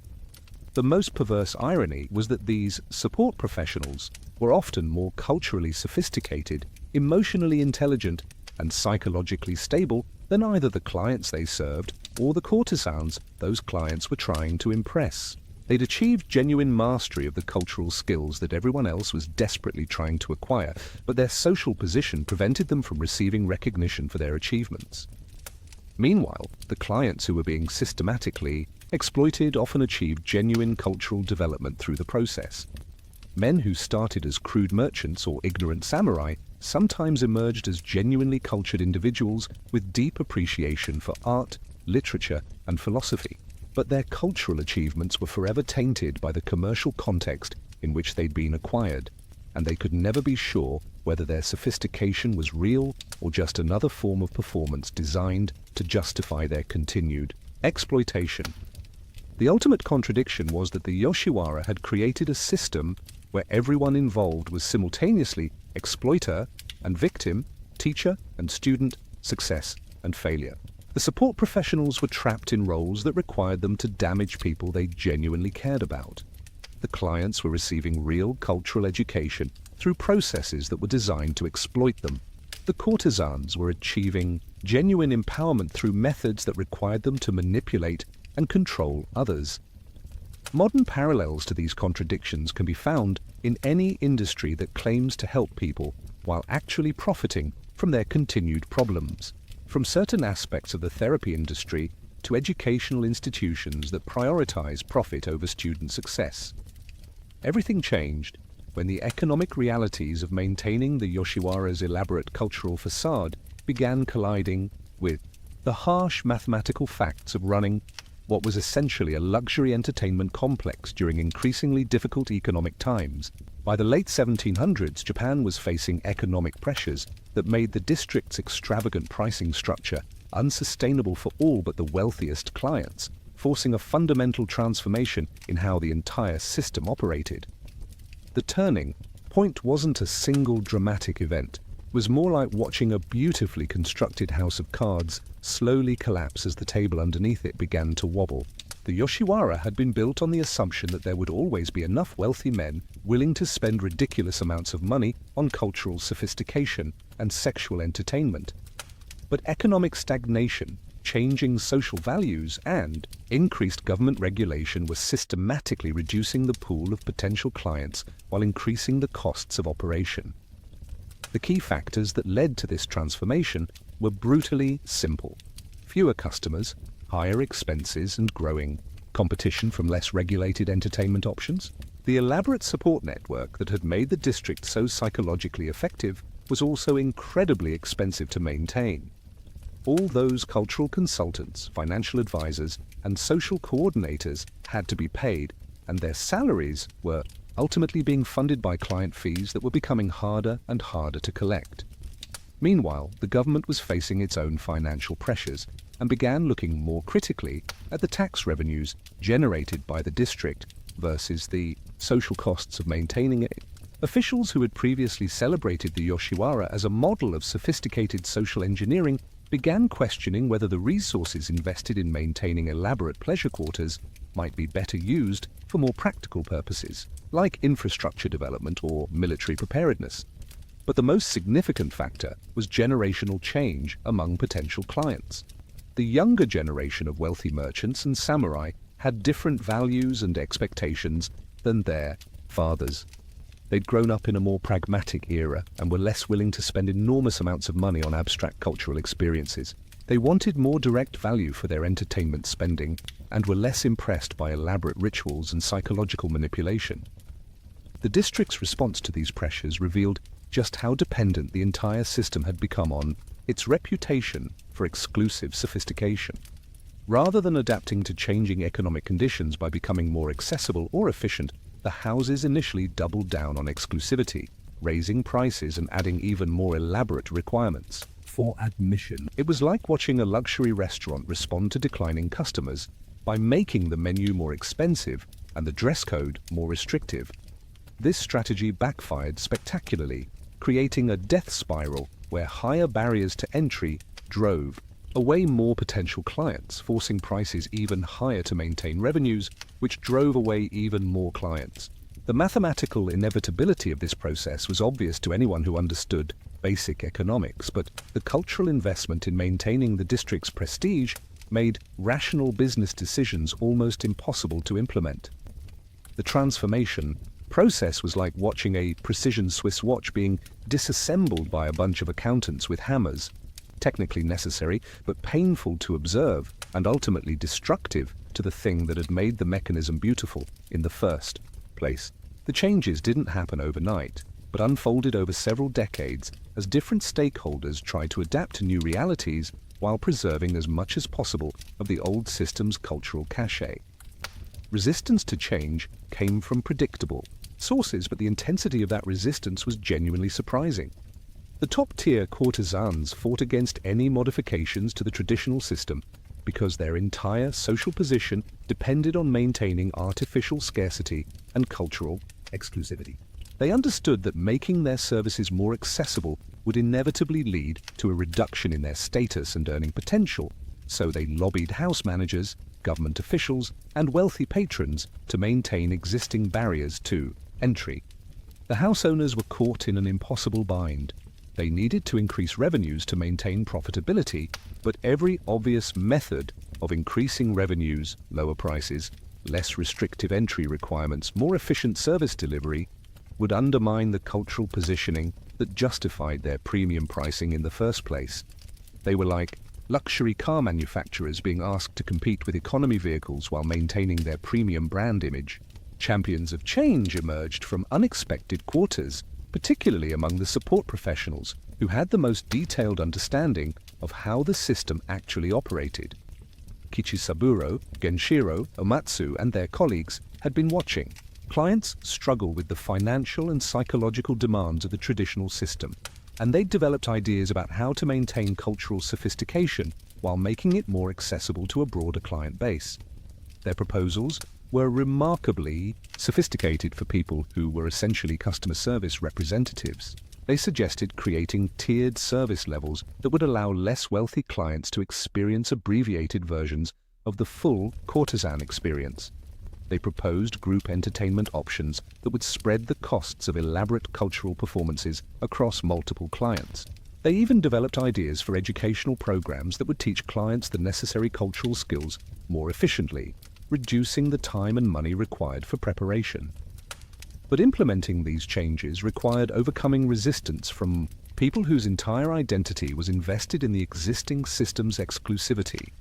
The process became a battle between pragmatists who understood economic reality and traditionalists who valued cultural purity above financial sustainability. It was like watching a debate between business consultants and art historians, where both sides were technically correct, but operating according to completely different definitions of success. The breakthrough moments came when specific houses began experimenting with modified service models, often out of desperation rather than strategic planning. The Tamaya house, facing potential bankruptcy due to declining revenues, introduced cultural appreciation evenings where clients could attend group performances by courtesans without the expense of individual meetings. These events were initially viewed as desperate compromises that would damage the house's reputation, but they proved surprisingly popular with clients who wanted cultural experiences without the psychological and financial intensity of traditional relationships. Meanwhile, the Ogiya House developed a cultural education program that compressed the traditional months-long preparation process into intensive weekend workshops. Clients could learn the basic etiquette, cultural knowledge, and social skills necessary for courtesan interaction in a fraction of the traditional time and cost. The program was marketed as efficiency rather than cheapening, appealing to pragmatic clients who appreciated cultural sophistication but didn't want to make it their life's work. The role of individuals versus larger historical forces in driving these changes was complex and often contradictory. Individual house managers and support professionals deserved credit for developing creative solutions to economic pressures, but they were also responding to broader social and economic trends that made change inevitable regardless of their personal preferences. The larger forces included generational shifts in values, economic pressures throughout Japanese society, and increased competition from other forms of entertainment that offered more direct satisfaction for less money. Tea houses, theaters, and less regulated pleasure quarters were attracting clients who wanted entertainment without the elaborate cultural requirements of the traditional Yoshiwara experience. Perhaps most significantly, the changing role of merchants in Japanese society was reducing the cultural insecurity that had been the Yoshiwara's primary psychological leverage. As merchant families gained social acceptance and developed their own cultural traditions, they became less willing to pay premium prices for validation from institutions that had historically looked down on them. The psychological manipulation that had been so effective with insecure nouveau riches was less powerful against confident business families who understood their own worth. The process of change revealed that the Yoshiwara's cultural sophistication had always been partially dependent on its clients' cultural insecurity, and as that insecurity diminished, the entire economic model required fundamental restructuring. The transformed Yoshiwara was like a luxury hotel that had been converted into a mid-range business center, technically functional and still profitable, but lacking the magical exclusivity that had made it special in the first place. The new system served more customers more efficiently while providing genuine cultural experiences, but it had lost the psychological intensity that had made it simultaneously fascinating and destructive. The most obvious difference was accessibility. Where the traditional system had required months of preparation, extensive financial resources, and complex social networking, the new reality offered multiple entry points for different types of clients. Wealthy traditionalists could still pursue the full, elaborate courtesan experience, but middle-class merchants could now access abbreviated versions that provided cultural education and sophisticated entertainment without the complete psychological and financial commitment. The tiered service structure that emerged was actually quite ingenious from a business perspective. Basic cultural appreciation packages allowed groups of clients to attend performances, lectures, and artistic demonstrations without individual courtesan interaction. Mid-level cultural education programs provided personalized instruction in music, poetry, and social etiquette along with limited courtesan access. Premium traditional experience packages maintained the full, elaborate ritual structure for clients who could afford it and chose to pursue it. But the psychological dynamics were fundamentally different. The new system was designed to educate and entertain rather than manipulate and exploit. Clients were encouraged to develop genuine cultural interests rather than using cultural sophistication as a vehicle for sexual access. The support professionals shifted from being enablers of obsession to becoming actual teachers and counselors whose success was measured by their clients' cultural development rather than their emotional dependency.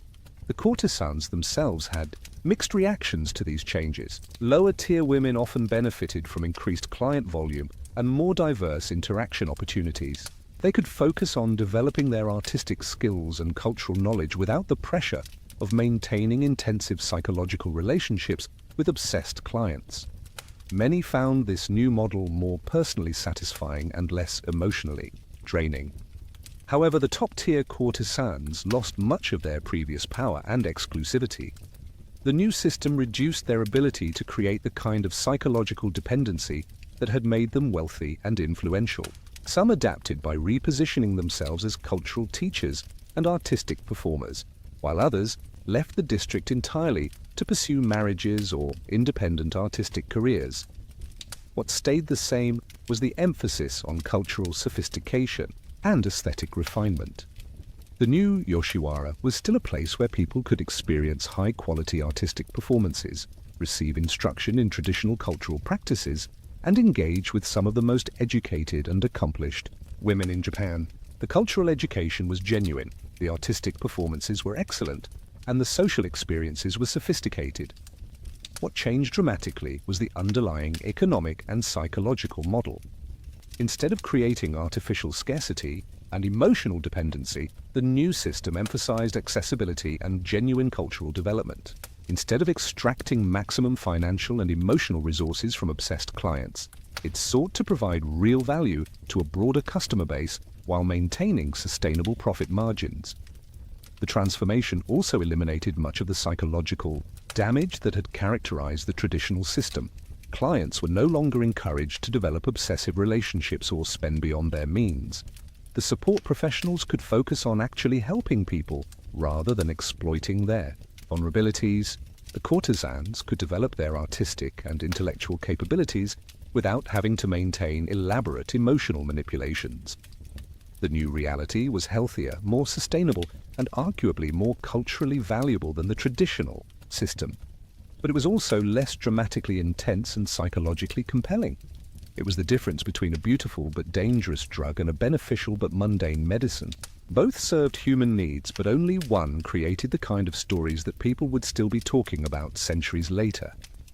Was this transformation positive or negative? The answer depends entirely on what you value most: psychological intensity, or human welfare, cultural exclusivity, or broader access, artistic purity, or practical sustainability. From a purely business perspective, the changes were unquestionably positive. The new system served more customers, generated more reliable revenues, and created fewer social problems while maintaining high cultural standards. From a human welfare standpoint, the transformation was overwhelmingly beneficial. The new model eliminated the systematic psychological manipulation that had destroyed so many lives during the traditional period. Clients could pursue cultural education and sophisticated entertainment without risking financial ruin or emotional dependency. The support professionals could use their skills to actually help people rather than exploit them. Even the courtesans had more opportunities for genuine artistic development and personal autonomy. But from a cultural intensity perspective, something valuable was lost in the transformation. The traditional Yoshiwara had created experiences so emotionally powerful and culturally sophisticated that they became legendary. The psychological intensity that made the old system destructive was also what made it artistically inspiring and culturally significant. The new system was healthier but less dramatically compelling. Contemporary views were divided along predictable lines. Pragmatists celebrated the increased accessibility and reduced social damage. Traditionalists mourned the loss of cultural exclusivity and psychological intensity. Government officials were pleased with the reduced social problems and more stable tax revenues. Artists and intellectuals were ambivalent about trading cultural purity for broader access. Short-term effects included increased client volume, more stable revenues for houses, and significantly reduced incidents of client obsession and financial ruin. The district became a more normal part of Edo's entertainment landscape rather than a mysterious and dangerous cultural institution. Long-term effects fundamentally changed the role of commercialized cultural sophistication in Japanese society. The Yoshiwara's transformation established precedents for making elite cultural experiences accessible to broader audiences without completely abandoning quality standards. This model influenced how other cultural institutions approached the balance between exclusivity and accessibility. The unintended consequences included a general reduction in the cultural mystique surrounding sophisticated entertainment and a shift toward more democratic cultural values. Modern judgment tends to view the transformation positively, seeing it as an early example of making cultural education more accessible while maintaining quality standards. However, some cultural historians argue that the psychological intensity of the traditional system, despite its destructive aspects, created artistic and emotional experiences that were genuinely unique and irreplaceable. In the years that followed the transformation, the Yoshiwara evolved into something that would have been completely unrecognizable to the courtesans and clients of the early Edo period. A place where cultural sophistication was still prized but no longer weaponized, where entertainment was still expensive but no longer financially destructive, and where psychological manipulation had been replaced by something approaching actual education. It was like watching a medieval torture chamber being converted into a modern university. Technically, an improvement, but somehow less dramatically interesting. The new challenges that emerged were the predictable problems of any business that had successfully scaled up from exclusive boutique to mainstream service provider. Quality control became a constant concern as houses struggled to maintain cultural standards while serving larger numbers of clients. The elaborate personalization that had characterized the traditional system became logistically impossible when dealing with dozens of clients per courtesan rather than a handful of obsessed devotees. Staff training became a major issue as houses discovered that the skills required for the new model were completely different from those that had made the traditional system successful. The old generation of support professionals had been experts in psychological manipulation and financial extraction, but the new system required actual teaching abilities and genuine customer service skills. It was like asking a team of con artists to become elementary school teachers, technically possible, but requiring fundamental personality changes. The evolution of client expectations created its own set of problems. The new generation of customers had been trained by the reformed system to expect genuine value for their money, which meant they were less tolerant of the arbitrary rules and artificial scarcity that had characterized the traditional approach. They wanted clear pricing, reliable service, and measurable outcomes from their cultural education investments. Meanwhile, the district had to compete with an increasing number of alternative entertainment options that offered different combinations of cultural sophistication, accessibility, and value. Tea houses provided social interaction without the expense of courtesan fees. Theatre districts offered artistic performances without the complexity of personal relationships. Less regulated pleasure quarters provided sexual services without the cultural requirements. Second-generation effects included changes in how wealthy families viewed entertainment spending and cultural education. Parents who had watched the traditional Yoshiwara destroy their peers' finances became much more cautious about their children's involvement with expensive entertainment districts, but they also became more supportive of structured cultural education programs that provided genuine skills without psychological risks. The most significant development was the emergence of a new class of cultural educators who had learned their skills in the reformed Yoshiwara, but then established independent practices throughout Edo.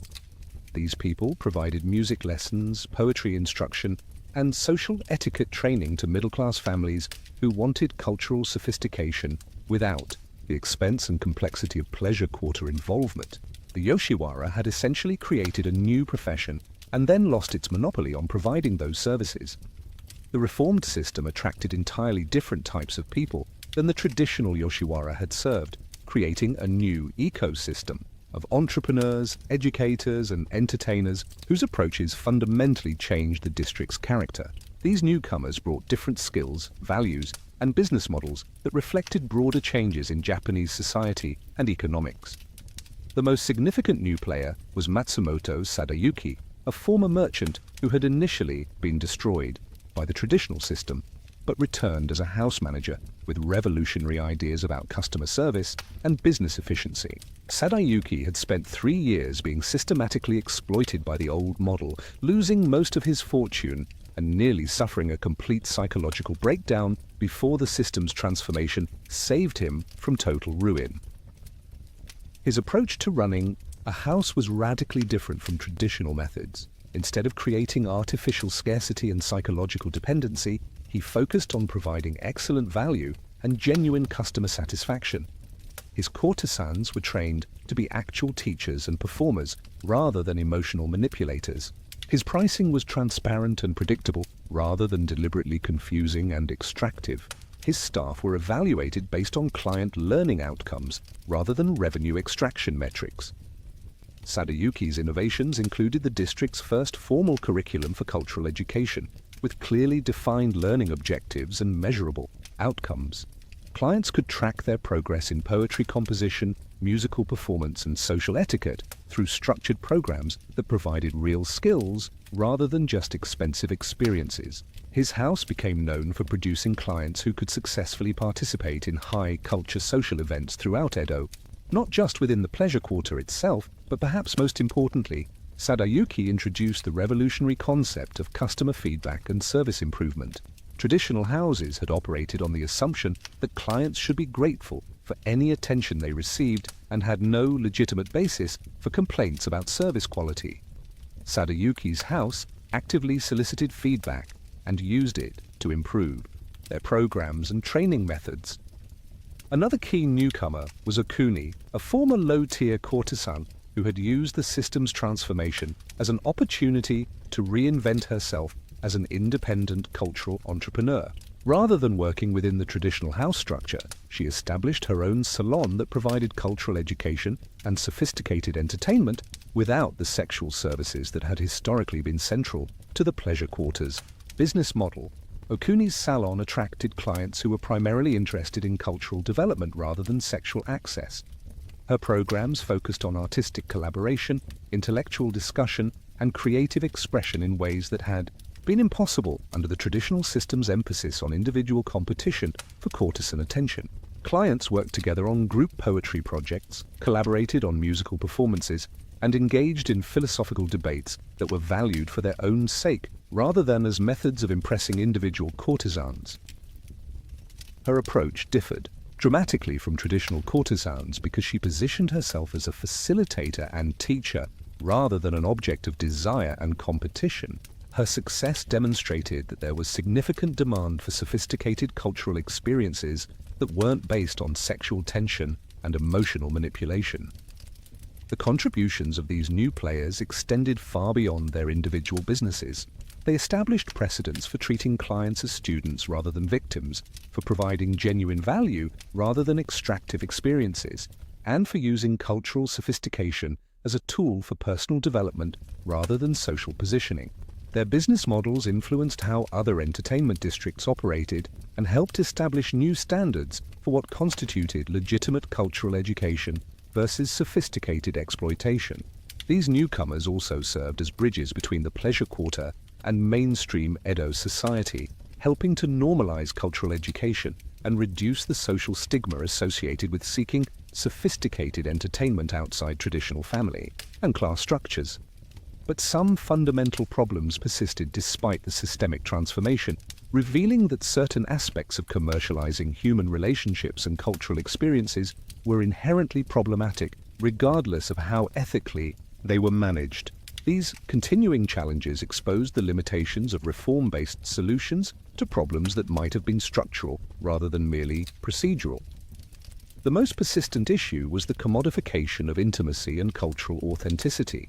Even in the reformed system, clients were essentially purchasing relationships and cultural experiences that were designed to feel genuine while remaining fundamentally commercial.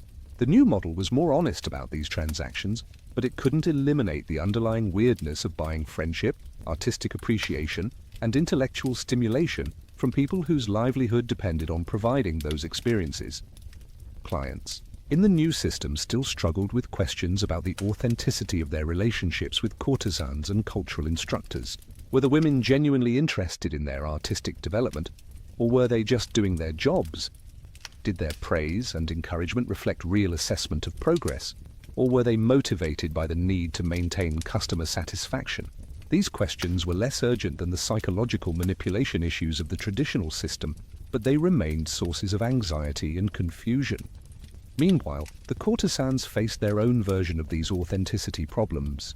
The new system required them to be genuine teachers and cultural guides, but it also required them to maintain professional boundaries that prevented truly authentic relationships from developing.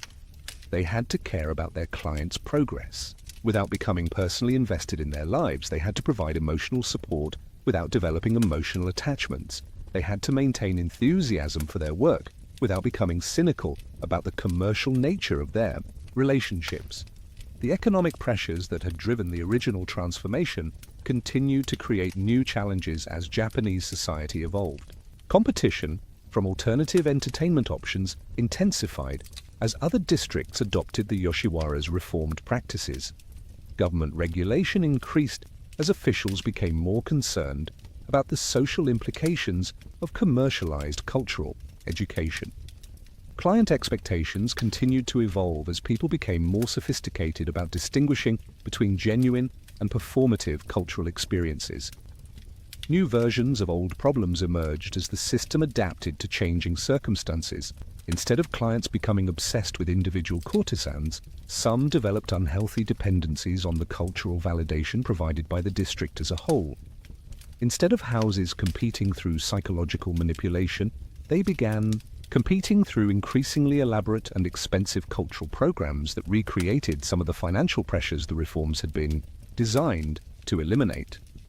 The cyclical patterns that developed were particularly frustrating for reformers who had hoped to break the district's history of exploitation. As houses became more successful and prestigious, they began attracting clients who were interested in exclusivity and status rather than genuine cultural development. These clients created pressure for more elite programs that charged premium prices and imposed additional barriers to entry, gradually recreating some of the social dynamics that the transformation had been designed to eliminate. Why certain issues proved intractable became clearer over time. They were rooted in fundamental contradictions between commercial and cultural values that couldn't be resolved through better management or more ethical practices. The tension between providing genuine cultural education and maintaining profitable business operations created ongoing conflicts that affected every aspect of the district's operations. The most intractable problem was that the reformed system's success attracted people who were interested in exploiting it for purposes other than those for which it had been designed. Wealthy families began using the district's cultural programs as ways to provide their children with social credentials rather than actual education. Government officials began viewing it as a model for other social engineering projects. Entrepreneurs began copying its methods for less ethical entertainment businesses. Compared to the earlier period of psychological warfare and systematic exploitation, the reformed Yoshiwara was obviously superior in terms of human welfare, business sustainability, and social impact. But compared to other contemporary entertainment and cultural institutions, the results were more mixed, revealing both the possibilities and limitations of trying to commercialize sophisticated cultural experiences. When measured against other places and time periods, the reformed Yoshiwara represented a remarkably successful attempt to balance commercial viability with cultural value and ethical standards. European salon culture of the same period provided similar intellectual and artistic experiences, but it was generally available only to people who already possessed significant social and economic advantages. Chinese literati culture emphasized comparable aesthetic sophistication, but it was even more exclusive and offered fewer opportunities for social mobility. What made the reformed Yoshiwara unique was its attempt to democratize access to high culture while maintaining quality standards and providing genuine educational value. This was a genuinely innovative approach that anticipated modern ideas about cultural accessibility and lifelong learning by several centuries. However, the comparison also revealed significant limitations. The district's reformed practices were more ethical and sustainable than its traditional methods, but they were still based on fundamental inequalities between providers and consumers of cultural experiences. The courtesans, despite their improved working conditions and greater autonomy, remained economically dependent on maintaining their clients' interest and satisfaction in ways that created ongoing power imbalances. When compared to modern cultural institutions, the reformed Yoshiwara looks like an early experiment in commercialized education and entertainment that achieved remarkable success given the constraints of its historical context. Its emphasis on personalized instruction, measurable learning outcomes, and customer satisfaction anticipated modern approaches to adult education and cultural programming. But the comparison also highlights how difficult it was to maintain ethical standards within a system that was fundamentally based on commercializing human relationships and cultural experiences. Even the reformed system couldn't eliminate the underlying tension between treating people as sources of income and treating them as individuals deserving of respect and genuine care. The lessons that could be learned from the reformed Yoshiwara's successes and failures were significant for later developments in Japanese culture and for modern discussions about commercializing cultural experiences. The district demonstrated that it was possible to provide genuine cultural education and sophisticated entertainment through commercial enterprises, but only when those enterprises were designed and managed with explicit attention to ethical concerns and long-term sustainability. The patterns that repeated elsewhere included both positive and negative aspects of the Yoshiwara's approach. Other entertainment districts throughout Japan adopted similar reforms with generally positive results, but they also experienced similar challenges with maintaining authenticity, managing commercial pressures, and preventing the gradual drift back toward more exploitative practices. Perhaps most significantly, the reformed Yoshiwara established precedents for thinking about cultural institutions as providers of genuine value rather than just elite experiences, and for evaluating those institutions based on their impact on participants' lives rather than just their profitability or prestige. By the 1850s, the writing was literally on the wall, or more accurately, it was in the government documents, economic reports, and social commentary that showed the Yoshiwara's days as a major cultural institution were numbered. The signs pointing toward fundamental change were so obvious that even the most traditionalist house managers couldn't ignore them anymore, though many continued to act as if sheer force of will could preserve a system that had become economically and socially obsolete. The warning signs were everywhere, like symptoms of a disease that everyone could see but nobody wanted to diagnose. Client demographics were shifting as the old merchant families that had supported the district either lost their wealth or moved their entertainment spending toward more modern pursuits. The samurai class, facing their own economic pressures, as the Tokugawa system weakened, could no longer afford the kind of elaborate cultural entertainment that had once been their primary form of status display. Meanwhile, Western influence was beginning to penetrate Japanese society in ways that made the Yoshiwara's elaborate traditional rituals seem increasingly antiquated. Young people who had been exposed to foreign ideas about individual freedom, romantic love, and gender equality were less interested in entertainment based on rigid hierarchies and commercialized relationships. The cultural values that had made the district's psychological dynamics compelling to earlier generations were being challenged by fundamentally different ways of thinking about human relationships and social organization. Government attitudes were evolving in response to both internal pressures and external influences. Officials who had once viewed the pleasure quarters as useful tools for social control were beginning to see them as embarrassing reminders of Japan's feudal past. There was growing concern about the international image implications of maintaining elaborate prostitution districts, just as Japan was trying to establish itself as a modern nation worthy of equal treatment by Western powers. What key players could see versus what they missed revealed the fundamental limitations of people who were too invested in existing systems to imagine alternatives. House managers and established courtesans could clearly observe declining revenues, changing client preferences, and increased government scrutiny. But they interpreted these developments as temporary problems that could be solved through minor adjustments rather than symptoms of fundamental social transformation. The resistance to inevitable change was both heroic and tragic, depending on your perspective. Some house managers spent their life savings trying to maintain traditional standards, even as their client base evaporated. Established courtesans continued investing time and energy in perfecting cultural skills that were becoming commercially irrelevant. Support professionals kept providing services that fewer and fewer people wanted or could afford. The most poignant aspect of this resistance was that many of the people fighting against change were genuinely trying to preserve something beautiful and valuable. The traditional Yoshiwara, despite its exploitative aspects, had created genuine works of art, facilitated meaningful cultural development, and provided social spaces where sophisticated aesthetic experiences could flourish.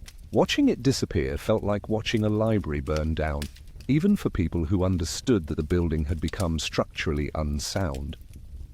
But the forces driving change were too powerful and too fundamental to be resisted through individual effort or institutional reform. The final transformation of the Yoshiwara wasn't a dramatic collapse or a government shutdown. It was more like watching a beautiful flower slowly wilt as the conditions that had sustained it gradually disappeared. The district didn't die, it evolved into something so different from its original form that calling it the same institution became almost meaningless. It was like watching a medieval castle being converted into a modern apartment building. Technically the same structure, but serving completely different purposes for completely different people. The specific events that marked the transition were both mundane and momentous. In 1857, a series of economic reforms reduced the legal barriers between social classes, making it easier for merchants to gain the social recognition they had previously sought through expensive entertainment. The following year, increased Western trade created new opportunities for wealthy families to display their sophistication through imported goods and foreign cultural experiences rather than traditional Japanese arts. But the real death blow came from changing social expectations about women's roles and relationships. The Meiji Restoration of 1868 brought ideas about individual rights and romantic love that made the Yoshiwara's commercial approach to human relationships seem not just old-fashioned but morally questionable. Young people began expecting entertainment that was based on genuine choice and mutual attraction rather than elaborate economic and social transactions. The final major players in the district's transformation were an unlikely combination of progressive reformers, practical business people, and former courtesans who had developed their own ideas about how to provide cultural education and sophisticated entertainment. These people weren't trying to destroy the Yoshiwara's cultural legacy, they were trying to preserve its valuable aspects while eliminating its exploitative elements. Matsuko, one of the last great Taiyu of the traditional era, became a symbolic figure in this transition. Rather than clinging to the old system as it crumbled around her, she used her wealth and cultural knowledge to establish an independent school for women's education that taught many of the same skills that had once been exclusive to pleasure quarter training. Her institution provided music, poetry, artistic, and social instruction to daughters of middle-class families who wanted cultural sophistication without the sexual and commercial baggage of the traditional courtesan system.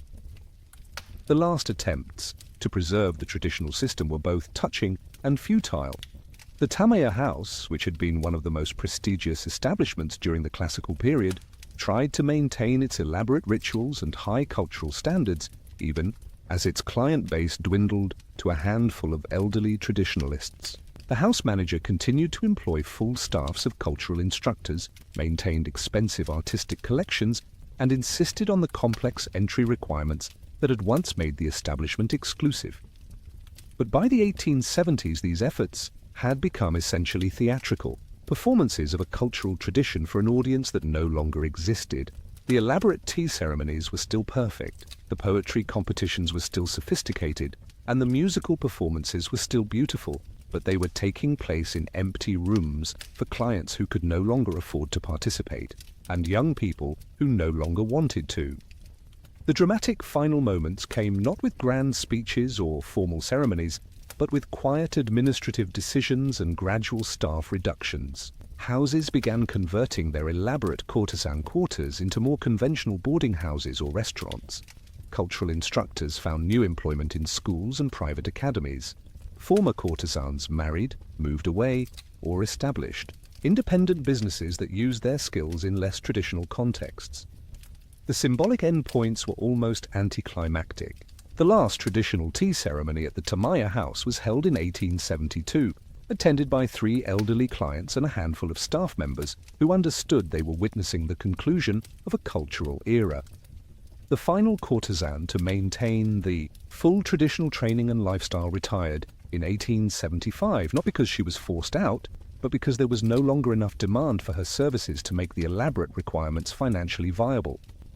By 1880, the Yoshiwara still existed as a geographic location and even as an entertainment district, but it had become something fundamentally different, a collection of restaurants, tea houses, and smaller entertainment venues that provided pleasant, social experiences without the psychological intensity, cultural requirements, or massive expense that had characterized the classical period.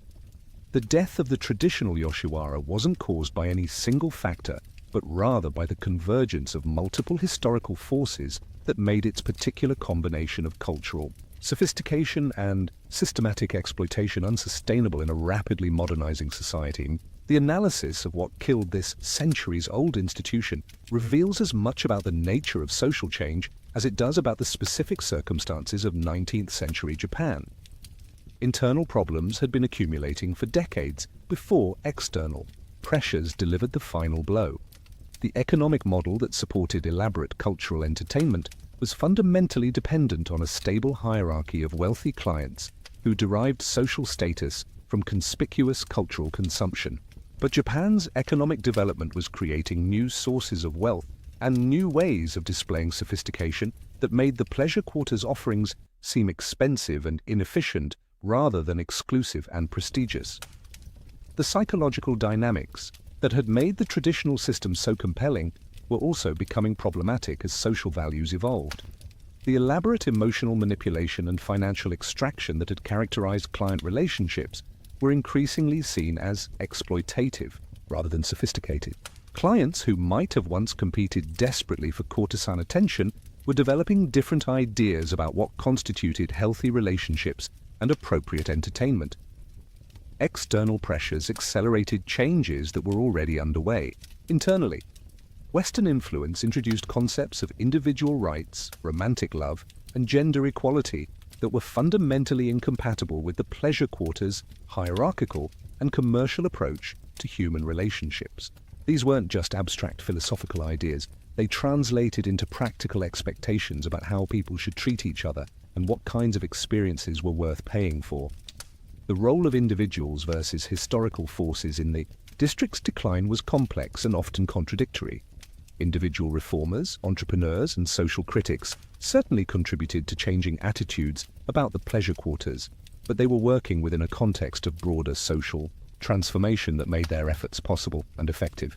Historical forces, economic development, social change, cultural evolution, and political reform created the conditions that made the traditional Yoshiwara obsolete. But individuals determined how those forces played out in specific circumstances, and whether the transition would be gradual and managed or sudden and chaotic. What could have been done differently is a fascinating counterfactual question that reveals the limitations faced by people trying to preserve cultural institutions during periods of rapid social change. The district's managers could have adapted more quickly to changing social values and economic conditions, but such adaptations would have required abandoning many of the characteristics that made the institution distinctive and valuable. More fundamental reform might have preserved some of the Yoshiwara's cultural contributions while eliminating its exploitative aspects, but such reform would essentially have created a completely different institution. The question becomes whether preserving the name and location while changing everything else constitutes preservation or replacement. The inevitability versus contingency debate highlights the tension between historical determinism and human agency. Some aspects of the Yoshiwara's decline seem to have been inevitable given broader social and economic trends, but the specific timing and manner of that decline were influenced by individual decisions and particular circumstances that could have played out differently. The most compelling argument for inevitability is that the Yoshiwara's fundamental business model, commercializing cultural sophistication and human relationships, was incompatible with the social values and economics structures of modernizing Japan. No amount of individual effort or institutional reform could have preserved a system that depended on social hierarchies and cultural insecurities that were being systematically eliminated by broader historical forces. But the argument for contingency suggests that different choices by key individuals, alternative government policies, or different timing of external influences could have led to gradual transformation rather than effective extinction. The district might have evolved into something like modern cultural centers or educational institutions that preserved its artistic and intellectual contributions while eliminating its exploitative aspects. The immediate aftermath of the Yoshiwara's transformation was like watching the aftermath of a controlled demolition. Lots of debris, confused people wandering around looking for something familiar, and enterprising individuals already figuring out how to build something new from their scattered pieces. The cultural and economic vacuum left by the district's decline created opportunities for new institutions while also leaving unresolved questions about where sophisticated entertainment and cultural education would happen in the new social order. Who stepped into the vacuum was a fascinating mix of former insiders who understood the old system's valuable aspects and complete outsiders who brought fresh perspectives uncontaminated by the traditional approach's assumptions. Former courtesans established schools for women's education that taught music, poetry, and artistic skills without the sexual and commercial elements. Support professionals like cultural instructors and social coordinators found employment in the expanding education system that was developing as part of Japan's modernization efforts. But perhaps most importantly, entrepreneurial individuals began creating new forms of entertainment and cultural experiences that preserved some of the Yoshiwara's sophistication while adapting to changed social values. Tea houses evolved into social clubs where people could gather for intellectual discussion and artistic appreciation without the elaborate hierarchies and financial pressures of the traditional pleasure quarters. Music halls and theaters provided artistic performances that were accessible to broader audiences while maintaining high cultural standards. The short-term consequences included both positive and negative developments. On the positive side, the resources that had been concentrated in the pleasure quarters, artistic talent, cultural knowledge, educational expertise, were distributed more widely throughout society. This democratization of cultural sophistication contributed to the general elevation of artistic and intellectual standards during the Meiji period. However, the negative consequences included the loss of institutional support for certain forms of traditional arts and cultural practices that had been preserved primarily within the pleasure quarter context. Some musical traditions, poetic forms, and social customs effectively disappeared because they were too closely associated with the old system to be adapted for new contexts. Contemporary reactions varied dramatically depending on people's relationship to the old system and their attitudes toward modernization. Progressive reformers celebrated the elimination of what they viewed as exploitative institutions disguised as cultural refinement. Traditionalists mourned the loss of sophisticated cultural spaces that had provided experiences unavailable elsewhere in Japanese society. Foreign observers, particularly Western visitors and diplomats, generally viewed the changes positively as evidence of Japan's progress toward modern social values. But some also noted the loss of cultural distinctiveness that occurred when traditional institutions were replaced by ones that more closely resembled Western models. The attempts at revival or continuation were generally unsuccessful because they failed to address the fundamental social changes that had made the traditional system obsolete. Efforts to recreate the elaborate cultural rituals in new contexts usually seemed artificial and pretentious rather than sophisticated and meaningful.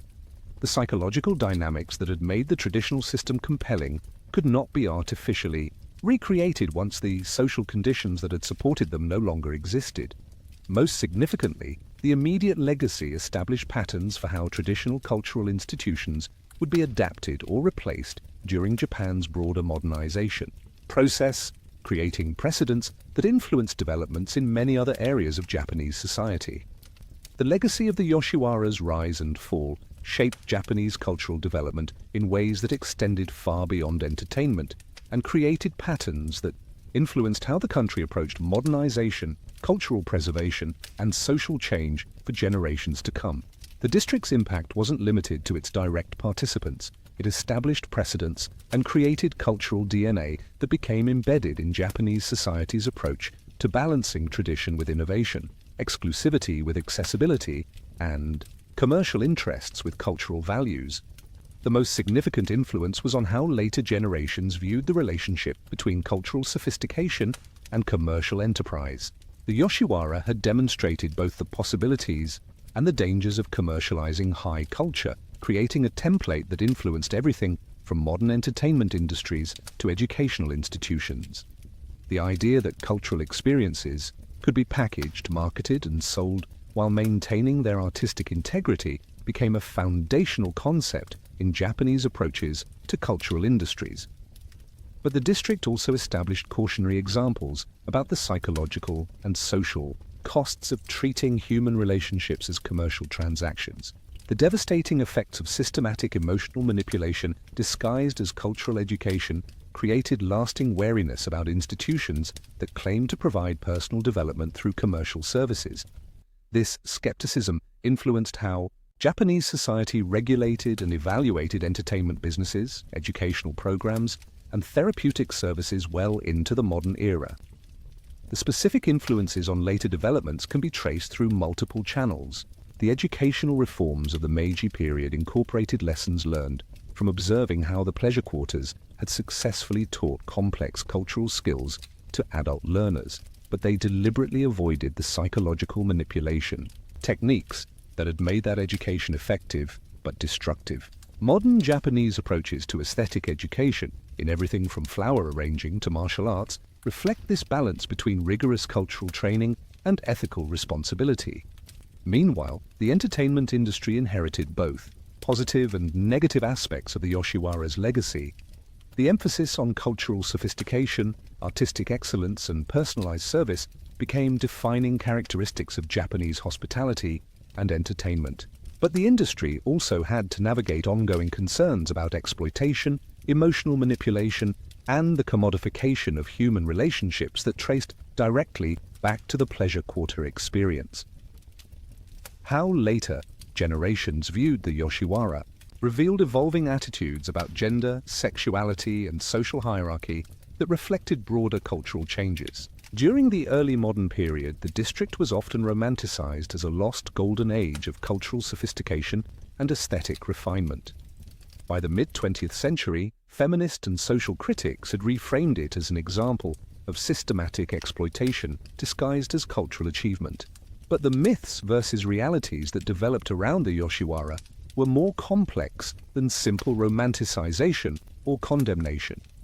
The historical reality was that the district had simultaneously been a center of genuine cultural achievement and a system of sophisticated exploitation. Both aspects were true, and attempts to focus exclusively on either the positive or negative elements missed the full complexity of what had actually occurred.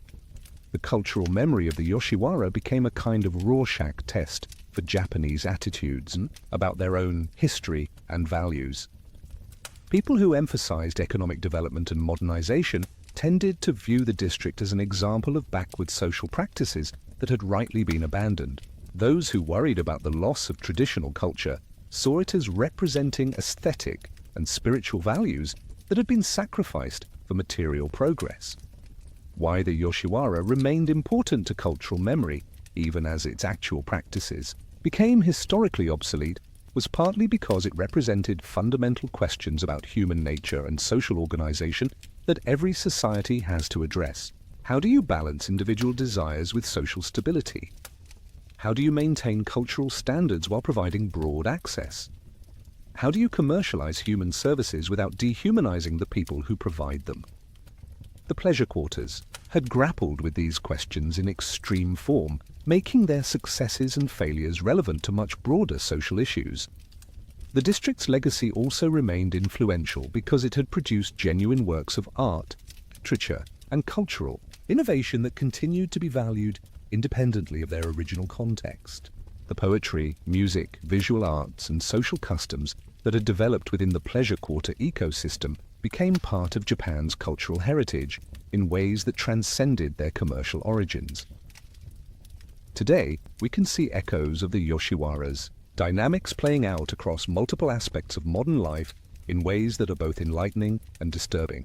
The fundamental patterns of commercializing cultural sophistication, creating artificial scarcity around human attention, and using psychological manipulation to extract economic value have been refined and scaled up through digital platforms, luxury industries, and educational institutions that would make the old pleasure quarter managers weep with envy at their efficiency. The most obvious parallel is in social media platforms that have essentially recreated the Yoshiwara's psychological dynamics for a global digital audience. Just like the traditional pleasure quarters, these platforms create artificial scarcity around attention and validation, use sophisticated psychological techniques to create dependency, and extract economic value from users' emotional vulnerabilities. The courtesans who spent years perfecting the art of making clients feel special while maintaining emotional distance have been replaced by algorithms that provide personalized content designed to trigger the same psychological responses. The influencer economy represents a particularly direct evolution of the courtesan model. Individuals who have cultivated personas based on cultural sophistication, aesthetic appeal, and emotional accessibility then monetize those personas through various forms of audience engagement. Like the traditional courtesans, successful influencers must maintain the appearance of authentic relationships while actually managing complex commercial enterprises based on parasocial interaction. Dating apps and online relationship services have inherited many of the Yoshiwara's approaches to commodifying human connection and romantic possibility. The elaborate filtering systems, premium pricing tiers, and psychological manipulation techniques used to keep users engaged while preventing them from achieving satisfaction would be instantly recognizable to anyone familiar with how the pleasure quarters managed client relationships. But perhaps the most sophisticated modern parallel can be found in luxury industries that have perfected the art of selling cultural capital and social status through carefully crafted experiences. High-end hospitality, exclusive educational programs, and luxury retail operations all use variations of the techniques that made the Yoshiwara psychologically compelling, creating barriers to entry that make access feel valuable, providing personalized attention that feels genuine while remaining fundamentally commercial, and using cultural sophistication to justify premium pricing. The modern wellness and self-improvement industries have also inherited aspects of the Yoshiwara's approach to commercializing personal development and psychological transformation. Expensive retreats, coaching programs, and therapeutic services often use similar techniques of creating emotional dependency while promising self-actualization, charging premium prices for personalized attention from charismatic individuals who may or may not have genuine expertise in helping people improve their lives. Educational institutions, particularly elite universities and specialized training programs, operate according to principles that would be familiar to anyone who understood how the pleasure quarters manage their hierarchical systems. The emphasis on artificial scarcity, cultural capital, and social networking opportunities that justify enormous financial investments reflects the same basic approach to monetizing sophistication and exclusivity. What hasn't changed about human nature is our fundamental vulnerability to institutions that promise to solve our deepest insecurities about social status, cultural sophistication, and personal worth. People are still willing to pay enormous amounts of money and invest tremendous emotional energy in pursuing validation from sources that they perceive as culturally superior or socially prestigious. The similar patterns in different contexts reveal that the Yoshiwara's psychological techniques weren't unique to its historical moment or cultural setting. They were based on universal aspects of human psychology that remain constant across time and place. The desire for exclusive access, personalized attention, and cultural validation that drove clients to bankruptcy in Edo Japan continues to drive consumer behavior in contemporary markets.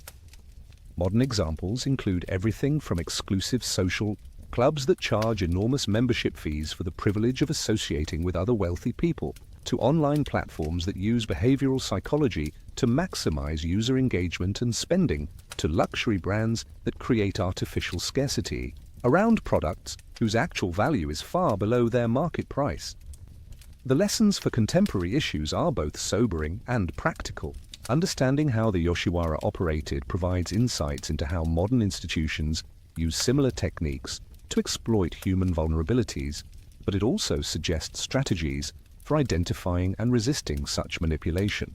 The historical perspective reveals that these patterns are not inevitable. They represent choices about how to organize commercial and social relationships that can be made differently if people understand what's actually happening.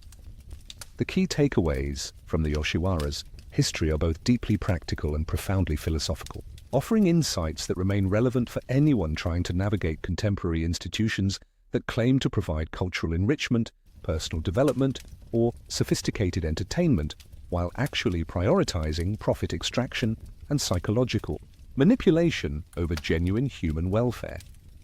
The most important universal truth revealed by the Pleasure Quarter experience is that institutions that promise to solve fundamental human insecurities about status, sophistication, and social acceptance are almost inevitably exploitative, regardless of how elegant their methods or how genuine their cultural offerings might appear. The Yoshiwara's courtesans really were sophisticated, talented, and culturally accomplished, but those genuine qualities were weaponized in service of systematic emotional and financial exploitation. This pattern provides a crucial warning for contemporary life.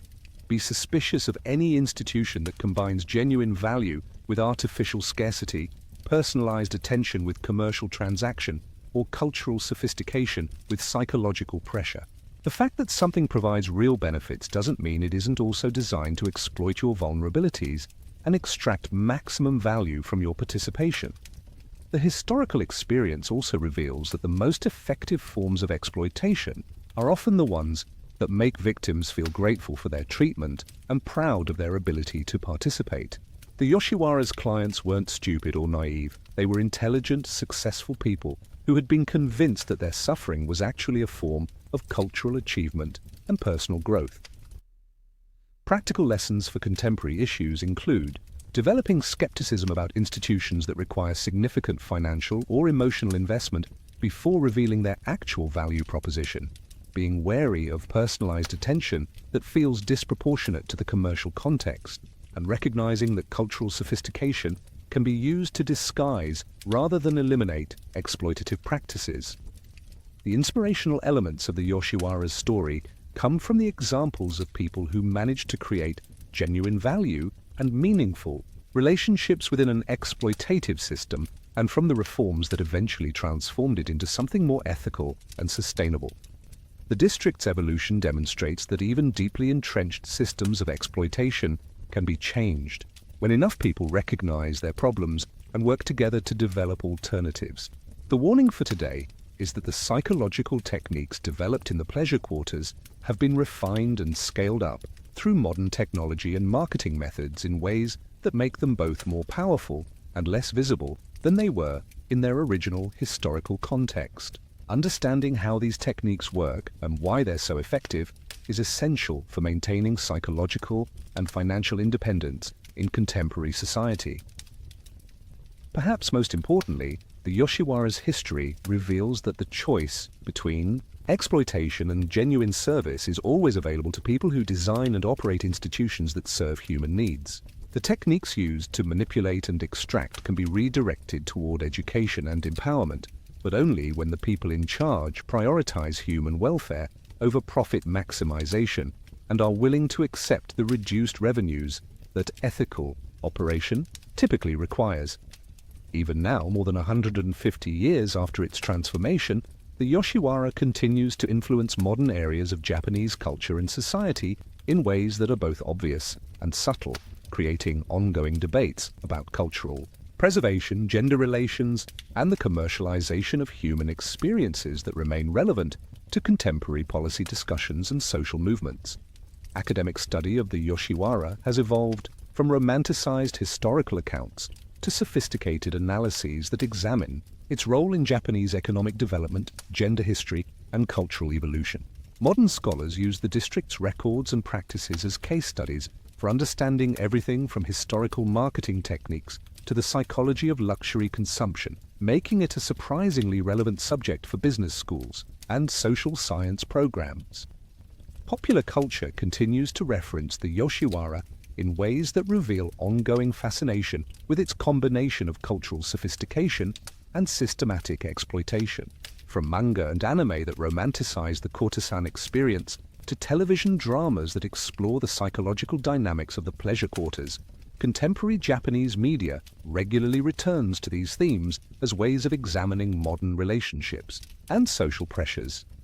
Political discourse around issues like sex work regulation, entertainment industry practices, and gender equality often references the historical example of the pleasure quarters, with different political factions using the Yoshiwara's legacy to support their arguments about appropriate government oversight of commercial relationships and cultural institutions. Social movements, particularly those focused on women's rights and economic justice, have used the district's history as an example of how cultural sophistication can be used to disguise systematic exploitation, while also acknowledging the genuine agency and accomplishment of the women who succeeded within that system despite its constraints. The international influence of the Yoshiwara's legacy can be seen in academic discussions about cultural industries, luxury marketing, and the psychology of exclusive institutions that draw on Japanese historical examples to understand contemporary global phenomena. Why people still care about this centuries-old institution is partly because it represents, in extreme and concentrated form, dynamics that continue to shape modern life. The tension between authentic culture and commercial exploitation, the appeal of exclusive sophistication, and the psychology of desire and satisfaction that drives both individual behavior and economic systems. The Yoshiwara serves as a historical laboratory for understanding human nature in ways that remain disturbingly relevant to contemporary experience. Looking back across the centuries-long arc of the Yoshiwara's evolution, we've witnessed one of history's most sophisticated experiments in commercializing human culture and relationships, an experiment that produced genuine artistic achievements while simultaneously perfecting techniques of psychological manipulation that would make modern marketing executives take notes. The journey from the district's establishment as a government-sanctioned pressure valve to its transformation into something resembling actual cultural education reveals patterns about human nature, social organization, and the relationship between commerce and culture that remain disturbingly relevant today. The major themes that emerged from this exploration center around the fundamental tension between providing genuine value and extracting maximum profit from human vulnerabilities. The Yoshiwara succeeded brilliantly at both objectives simultaneously, creating an institution that was genuinely sophisticated and culturally valuable while also being systematically exploitative and psychologically destructive. This wasn't a contradiction or an accident. It was the logical result of applying advanced understanding of human psychology to commercial enterprise without ethical constraints. The key patterns we've observed include the use of cultural sophistication to justify economic exploitation, the creation of artificial scarcity to increase perceived value, the weaponization of personalized attention to create emotional dependency, and the establishment of elaborate social hierarchies that kept participants competing with each other rather than questioning the system itself.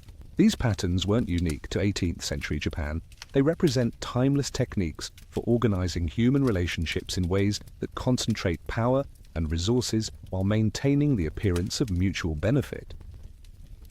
Perhaps most surprising was discovering how many genuinely positive outcomes emerged from this fundamentally exploitative system.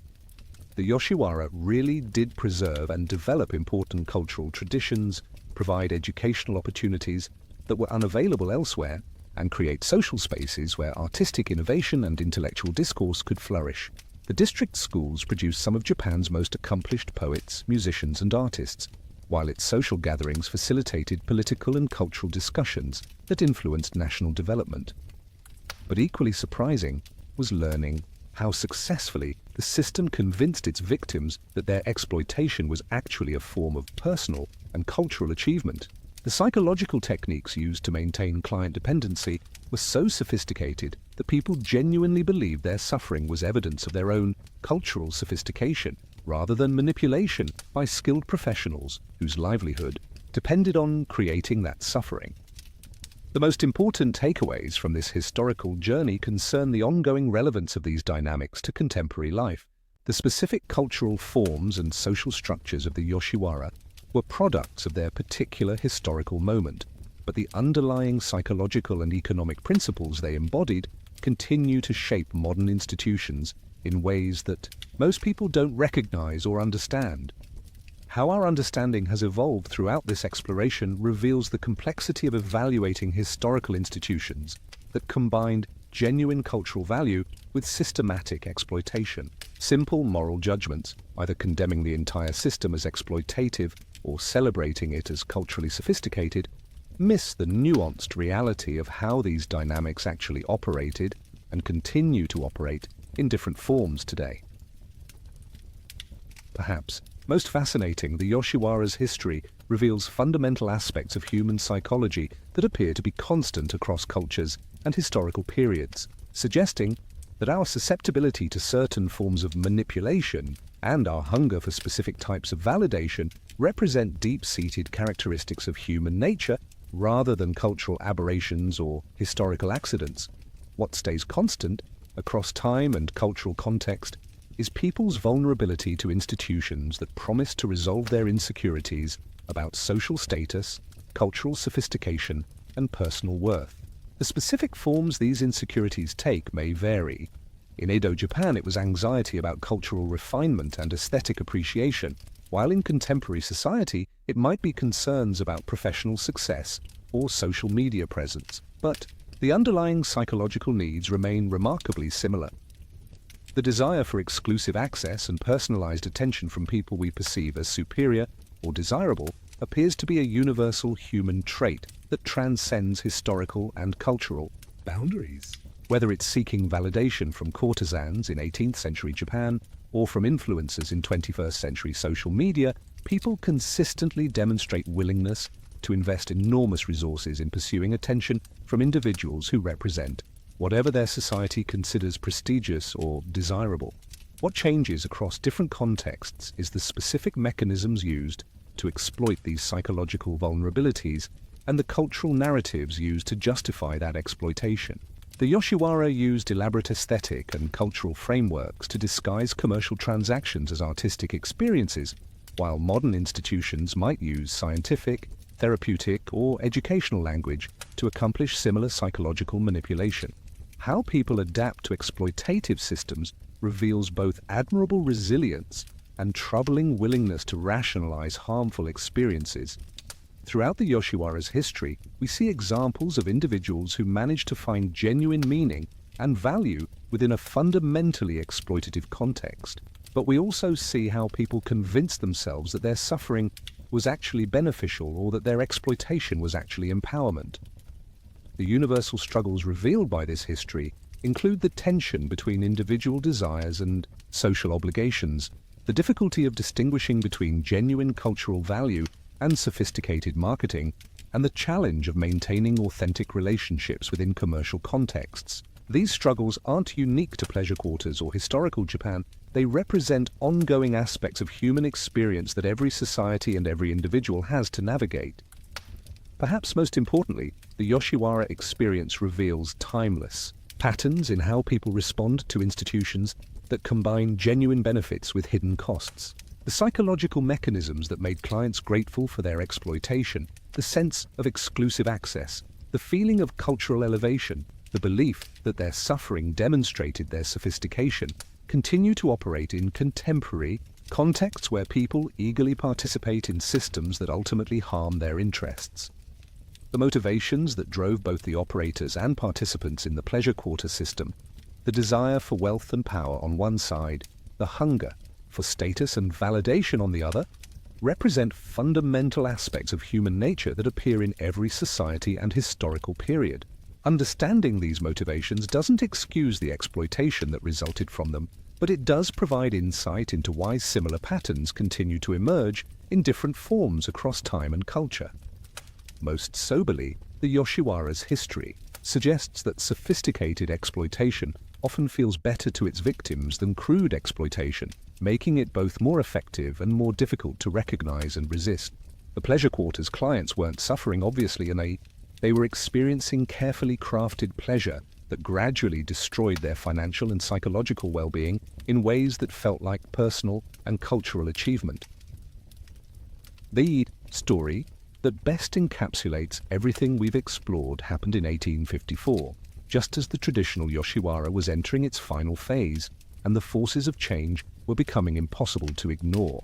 It involves Okoma, a mid-tier courtesan who had spent 15 years navigating the district's complex social and economic dynamics, and Tsuneo, a silk merchant who represented everything that was both admirable and tragic about the system's impact on ordinary people.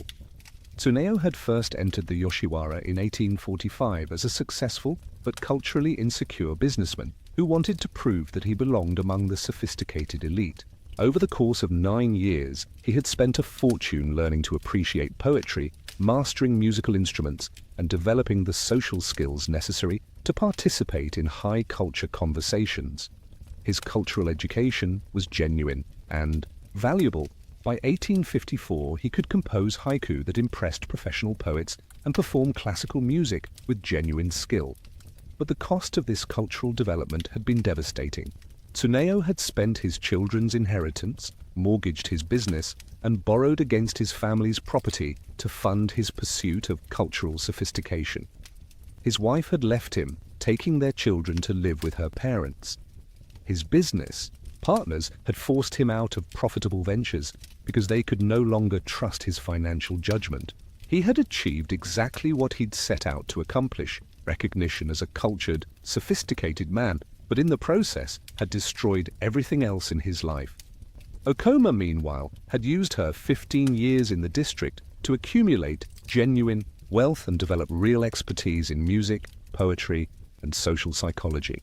She had managed to avoid the emotional manipulation that destroyed many of her colleagues by maintaining clear boundaries between her professional and personal life. By 1854, she had saved enough money to purchase her freedom and had developed the cultural credentials necessary to establish an independent career as a music teacher and cultural consultant. Their final meeting took place during one of the last traditional tea ceremonies held at the Tamaya house. Tsuneo attended as a way of saying goodbye to the life that had simultaneously elevated and destroyed him. Okoma participated as one of her final professional obligations before leaving the district to start her new life. What made this encounter remarkable was the moment when both participants dropped their professional facades and spoke honestly about their experiences. Tsuneo admitted that he had achieved everything he'd dreamed of and felt completely empty. Okoma acknowledged that she had succeeded beyond her wildest expectations and felt guilty about the human cost of that success. "We created something beautiful together," Okoma told him, "but we also destroyed something essential. Your cultural achievements are real. You've become the sophisticated man you wanted to be.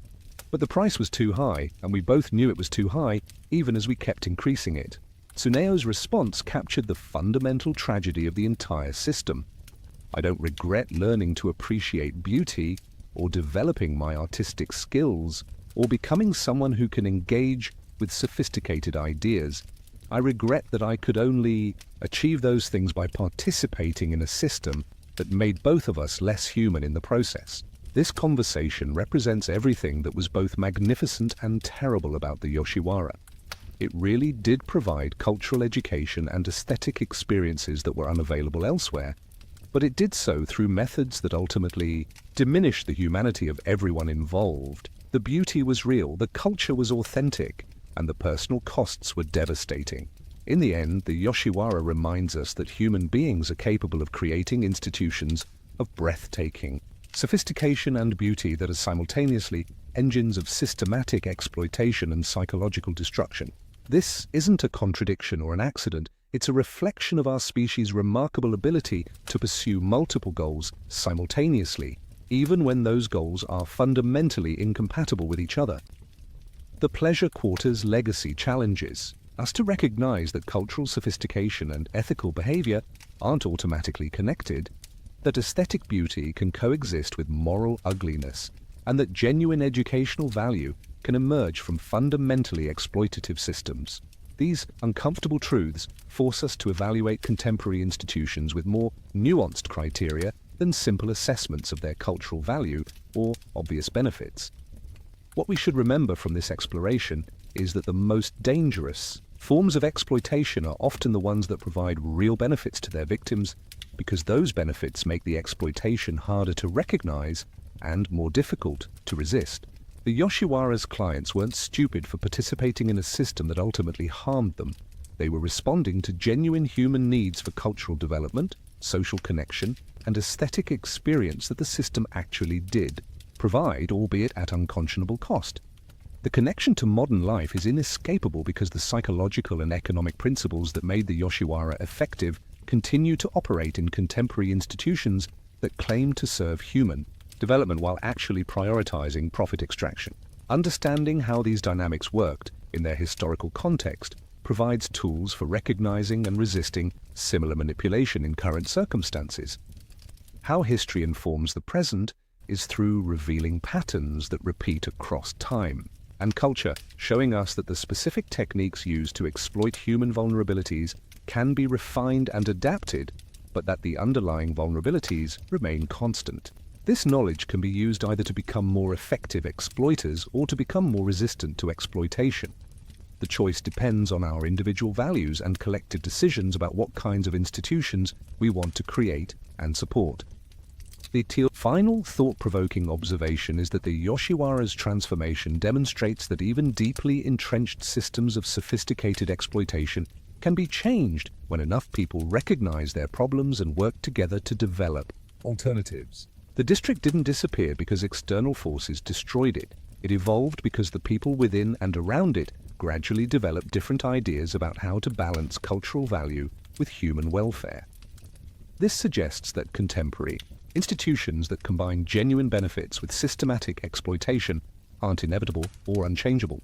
They persist because we collectively choose to tolerate them, often because their benefits are obvious, while their costs are hidden or distributed across time and populations in ways that make them hard to perceive and measure.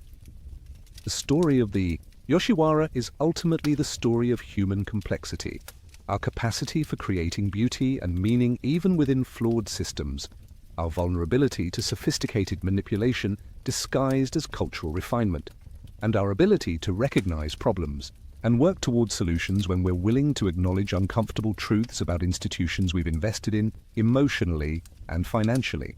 As we've seen throughout this journey, the line between cultural achievement and systematic exploitation is often much thinner than we'd like to admit. The people who created and participated in the pleasure quarter weren't monsters or victims. They were ordinary human beings trying to meet genuine needs for beauty, connection, and meaning within the constraints of their historical moment. Understanding their successes and failures provides perspective on our own choices about how to balance individual desires with collective welfare, how to pursue cultural sophistication without losing our humanity, and how to create institutions that serve human flourishing rather than just human appetites. The gentle lesson is that we're all capable of both creating and participating in systems that are simultaneously beautiful and harmful, but we're also capable of recognizing those contradictions and working to resolve them in favor of greater human dignity and authentic cultural achievement. Rest well. And remember that even the most sophisticated systems of human organization are ultimately choices that can be made differently when we have the wisdom and courage to do so.